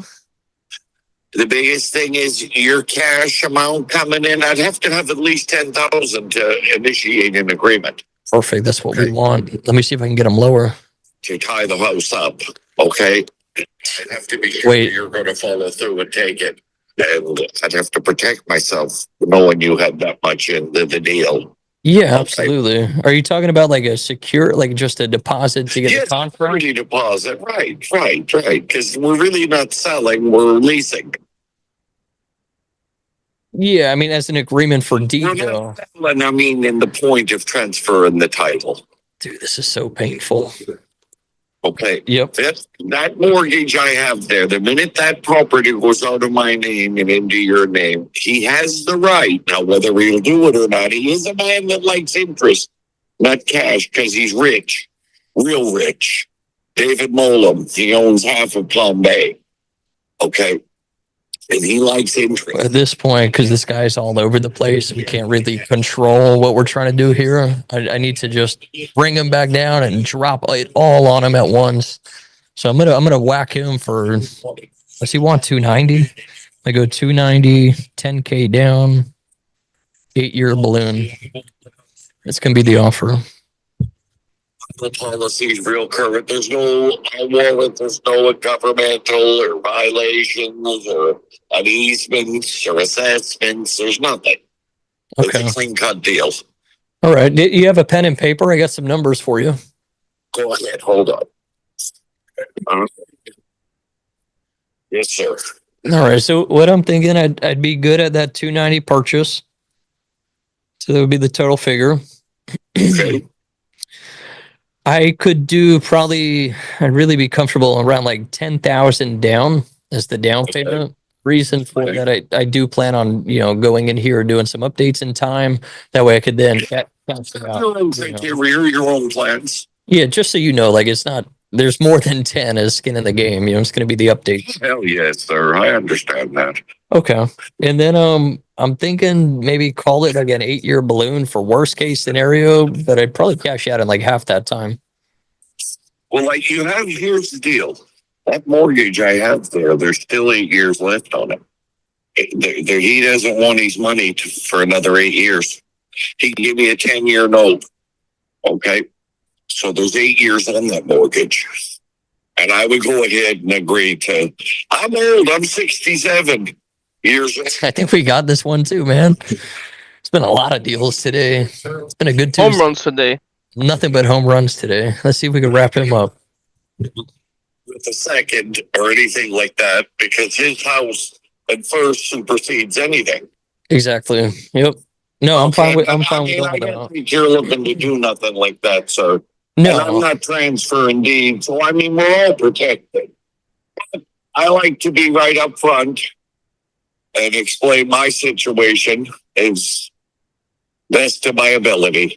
No, I appreciate that. No, that all sounds good. I think we'll work this one here. And then so the only other thing would be the payment. Obviously I'd look to keep the tenant if they're good. They're good. So they pay cash every month. the problem is, if we slap interest, we go 5% interest or 3% interest, and we do a 30-year schedule. I'm out 1662 already. Mm-hmm. So I'm not looking. I'm not. What are you people figuring on top of that? 500 more. I'm thinking I'd be good at a fixed payment of 2,000 to you, and then you go pay those expenses. The expenses is just the mortgage. Yeah, mortgage, tax, insurance. No, I can't do that, sir. I'd be losing money every month. Well, you said 16, right?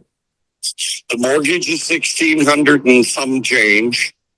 Okay, the taxes is about 150. Watch, we caught him though. Watch. The insurance, the taxes is about 350. I think that house is 4,000. The taxes for this new year coming up, 25. Okay, that's their proposal. So here's what to do. Put whatever you're going to say in writing, and then let me digest it. Yeah, absolutely. Then we can take it from there. Just talking back and forth, we're all going to get boggled up. Yeah, no, definitely. Yeah, put something in paper telling me what your plan is. We'll do that. The mortgage payment, I have to have something on my money interest, sir. And with the taxes, insurance, and mortgage, we're right at almost 2,300. Okay. But you got to remember that 16 payment that you make, that's for 2 properties, not just this one. No, sir. That property is for that one property. Oh, I thought it was 16. You need to get back into my deal maybe and read some of the emails. That house has a mortgage for $250 on it on Adams. The payment is $1,600 and some a month. The taxes for the property is $4,000. That's about $350 a month. The insurance for the property, say it goes to $200. That's $200 a month. So I'm kind of confused here. Yeah, when you said 16 a month, I thought you were talking about that's the payment because it's one loan for two homes. The homes from holds the two mortgages. I'm with you now. Adams has nothing to do with DeCordray Road in Palm Bay.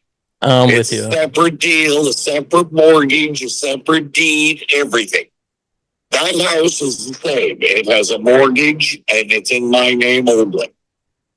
I'm with you. All right, just give me I see the confusion, so just give me a little bit. I could shoot you an email and see what we can do. We'll be talking. I know we will. No, I appreciate your time. Let's see what we can do. Right, with you. I appreciate that. All right, I'll get Take that care, over my in just brother. a little bit. All right, I'll see you. Thanks. It's always kind of painful speaking to that guy. It's just hard to control the convo. Hardest part. All good. So let's definitely get this email to him this time. 250 or whatever. What would we say? 290 purchase. 290, 10K down, 8-year balloon. Yeah, we could do that deal. Now the problem is he don't cash flow. You know, my idea was okay, it's rented for 25, throw him two. He goes and pays all that stuff, but there's no cash flow for him at 2,000. That's basically what his hard expenses come out to. We're looking at 16 on the mortgage, the insurance. He said tax that breaks out to like $350 a month. So he's not making. If we pay him two, he's not making any cash flow. So this deal no longer works as a normal rental. We can't just, I can't make sense of putting up 10 and then not making a penny as a rental. You know what I mean? So the only way to really get him what he wants and for us to get what we want is to wrap the deal. So what we could do, 2,000 a month, that doesn't work for him, as he said. So probably we can give him maybe at most 2,400. It's rented for 25. So we're going to have to pull a switcheroo. We want tenant out. Make sure that's clear in the email. Out, boot the tenant at close, or when we take possession. And the play is going to be to do a rent own. Hey, $10,000 to move into the house. And you're going to be paying us, $3,000 a month or even 28. We could live with that. And that would get you in the deal, allow for you to then cash flow and for him to cash flow too. So, so what the email is going to be is 290 purchase, 2,400 a month to him. He pays all the expenses, 8-year balloon. That's the whole deal. And we would want the tenant out. Okay, I wrote down. Hold on. Give 2,400 rented for 20. It's renting for 2,500. Take that current tenant out at close, and it would cost 10K to move in to the home and pay 2,800 to 3,000 per month for that new tenant to move in. Yeah, you're not going to email him what we could rent it for and all that though. Right. Okay. Sorry. Can you explain? Can you? I guess. So it's just going to be along the 290 purchase. 2,400 a month payment to him. He pays all the expenses still, except for the maintenance. And an 8-year balloon. That's the whole offer, and we want the tenant out. Okay. 290, 24 a month. He pays everything except maintenance. 8-year balloon. Tenant has to go bye-bye. All right. Yeah, I got that written down. Thank you. Yeah, shoot that to him in an email, and then if you want to bring this up Thursday, I'll do a follow-up call on him. All right, thank you so much, Eric. Sweet, cool. All right, guys, we're a little over. Any final questions, I guess, before we wrap stuff up?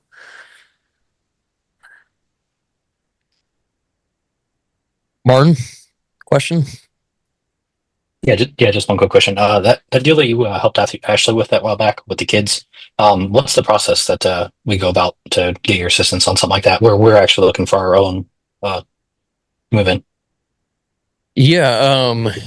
Which one are you talking about? Like the call we just did? No, the chick from the Ashley chick with the kids that she moved into her own house. Oh yeah. That situation. Yeah, so I'm looking for some. I don't have kids or nothing, but I'm looking for the similar, deal. And I was wondering if I could get your assistance on knocking something out like that for myself. Yeah, definitely. So the way Ashley played that, and most people that did stuff exactly like she did, they would just do some of the lead generation. She had zero interest in wholesale, only getting her family a house. So she only did the creative finance strategies for lead gen. And then she would just come on these Zooms and, Eric, can you help me piece this up? Eric, can you take a look at this one? And literally in under 60 days, we got her a home run. So that's how that played out. As far as what she was doing, Martin, that was, I'll show you. She was just playing Zillow and she was playing the keywords, I believe. So if you like search your market and then you come down all the way to the more filter, scroll down, she would do searches in here that would do like seller finance, seller financing, lease option, rent to own, land sale agreement. That's also like a lease option. And she would just populate owner finance, stuff like that. Adam Kaminsky, sometimes he'll do stuff at like 5%. And so what happens is when you do that keyword search, it's going to populate any post that has that keyword in the description. So like we just typed in 5%. I don't know if it's saved, but we should see if it looks like it didn't. I'll show you like seller finance as an example. So if I type in seller finance, it's just going to populate any property where they're offering seller finance on the deal. Fixer upper, no seller finance on that one. So that one didn't work. But that's the gist of it. Is the keyword search. Also, I even found a deal like that in Canada, which Thomas closed on. I didn't even want even a penny on that. Like you use filters like that, keyword searches to constantly filter out everything. You can filter out down payments, percentages, everything like that. Now, I'll talk on this though too really quick. And there's a whole packet with keyword searches, like different things you can search more than what I showed you. What I'll do, guys, Martin and anybody else interested, I'm going to put it right now in the general chat in the Discord, so you guys could see that packet. There's like a video on the course going over it, but it's straightforward. It's just a bunch of different keywords for wholesale and for creative finance. It's in the general chat now if you guys want that. The other thing too, Martin and everybody else interested in getting good creative finance deals, Rick and Jerry, they're in the higher level mastermind, and they have been pulling the past week expired listings and pre-foreclosure list. And the expired listings list, that's actually been like really, really good. So the sub 2 I just looked at, that is literally a no money down deal, like nothing, not one penny out of pocket, not even a penny needed to get the house. And that's a deal, expired listings list, because, these people, they tried selling their home, they couldn't. And most of the time, the reason it expired is because they want too much, and they want too much because they have very little equity a lot of the time. So like if you can get your hands on one of those lists, and I could point you to a place to get that. But that's a really good list, expired listings for creative finance deals. Really, really good. So I would say the keyword search and then expired listings will be really beneficial. And then there's other strategies too, but it's going to cost a lot more money or a lot more time, where it might like produce wholesale deals at the same time too. So it's bringing stuff you're not necessarily looking for. So that's what I would say. I'd say keyword search, and then get your hands on an expired listings list. And I'll see if I can pull one up really quick. Sander, are you still here? Or Kaminsky? You already know. What was the name of that site? I have it. Let me see 1 second. Let me look I had it up, but I just have it. 1 sec. It's expired. I'll even put the link in chat real quick. The one that Jerry was using was My Plus Lead. Yeah. I got it here. Yeah, I got it. Here's a link. Yep. So it's this site here. You could pull expireds relatively cheap, for sale by owners, pretty cheap too, and they just send you stuff every single day that's popping up. They're having good luck with it. I mean, like really good luck. So it's been pretty solid. The last thing, since there might be more of you guys interested in this, the other thing you could do too with data to find free real estate would be if I go to like Tampa. So I again go into my backyard.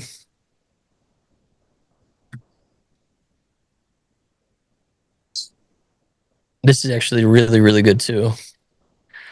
Let's see.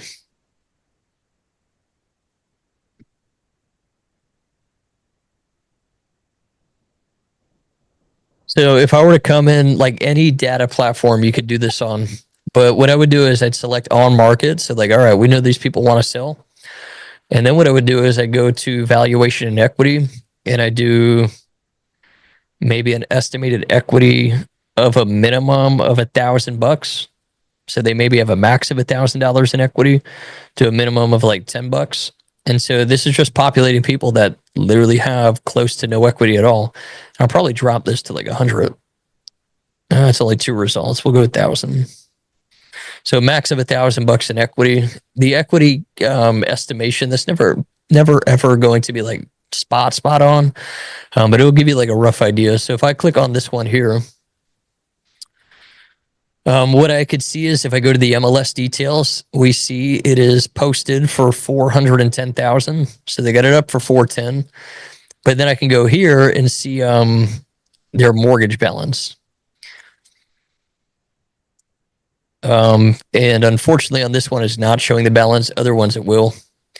What I guess you could also do is go to mortgage info, loan amount 408. Yeah, look at that. Literally just a few months ago, they pulled it for 408, and now it's on the MLS for how much again? Let's see. For 410. So basically what this shows is like, dude, they just want to pay the agent's commission and be done. Like they're just trying to get out of this. So this, and they already have their hand up saying, hey, I want to sell our house. So like, that's an excellent one to call on. Now this is tight because I'm only in one city, just Tampa. So if I do like really, man, auto's just been having so many issues lately. If I did the entire market, a lot more would come back, Yeah. But that's a great list. Anybody, I guess, have any questions with that? On market, negative equity, little to no equity. Pretty relatively straightforward, right? So Zillow, keyword search, expired listings list, and data of negative equity properties on market. And that's probably going to be the fastest way. You play a combination of those three. And that should get something. Yeah, definitely. I would think you do that for 30 days, you're definitely going to get a free house. Gotcha. And then the way, so if you find that house that say that they're basically asking for, what they own it or whatever, but they're just trying to pay the commission, the way that you play that to try to get it as zero out of pocket though. I mean, how can you really? Yeah. How could you get it out of pocket with these people? Yeah, with zero down. When trying to sell when there's agents in the mix, getting a house to live in with nothing out of pocket is a lot more complicated than a rental. So like with these being on market, somewhat of the problem is the agent's commission. Like, okay, the seller doesn't want to walk away, or they're willing to walk away with nothing, but the agent's not. They're going to want something. So more times than not, if you're going to live in it, then you are kind of stuck with that agent's commission being, a factor really. A workaround could potentially be to negotiate it in installments or negotiate it relatively low. So, hey, the house hasn't sold. It's been on market a lifetime. And that's going to be the case with a lot of these. They're overpriced, right? So, it's been on a lifetime. I can't make sense of giving you, $5,000 for your commission. I'll give you $1,000 though. And they might be open to it if it's been on for a while. Like, all right, fine, I'll do that. Or if they're not willing to flex like 5's it, well, look, I can't put up 5. I can't make sense of that. I could agree to 5 if we do installments. So, what if I pay you $100 a month and you give me 12 months to pay it off in full? So you can get creative in that sense. Or, hey, how about you do no commission on this one and I'll find another house you can list for me. Or I have another house you could list, or I got 5. I'll give you, you can represent me on every offer. So you can kind of get creative there, but more times than not, you kind of get stuck having to eat that commission. Now, if there's money needed, say you didn't want to live in the house and you're cool just renting it, well, then you could definitely be nothing out of pocket, because I could easily say, hey, I'll do a rent to own. I want 10 grand as a move-in fee. And then I take that 10, I give it to the agent. Cool, done. If the commission's low, I only need 5 grand to get in the house, then I don't even have to do a rent to own. I would just do a normal rental, and I would say, hey, I want 5 grand as a non-refundable move-in fee. And I've done that on every single rental. So that would be another angle. You're kind of That would work, but you're screwing somebody over, so I'm not going to recommend it. But you could do a month-to-month lease. Yeah, you're in, and then boom, hey, I'm canceling your lease, and now you're in the house, nothing out of pocket. But that's screwed up. So I wouldn't recommend that. So yeah, the on-market ones, the agent's commission does tend to become the biggest headache, unfortunately. If you do the keyword search on the for sale by owners, then you avoid that issue. And if you pull the expired listings list, then you avoid that issue as well. You know, there's not going to be an agent with those two. I got you. Okay. Yep. All right. Did I answer the question, Martin? Feel good? Yep. All right. Sweet. Cool. All right, guys. I am going to wrap it at that. You guys got Zoom with Terrell tomorrow, and then I'll be back with you guys Thursday. If you guys have any topics you guys want to do Thursday, just hit me in the general chat, and we can cover whatever. If not, we'll just do deal help. All right, guys. Have a great night. I'll catch you guys then. I'm gonna go work on that Slumdog special, bro. Slumdog special, man. There you go. All right, Mike. Yeah. Have a good one, bro. Have a good day. For sure. All right. Have a good Take night, care, guys. guys. See you guys.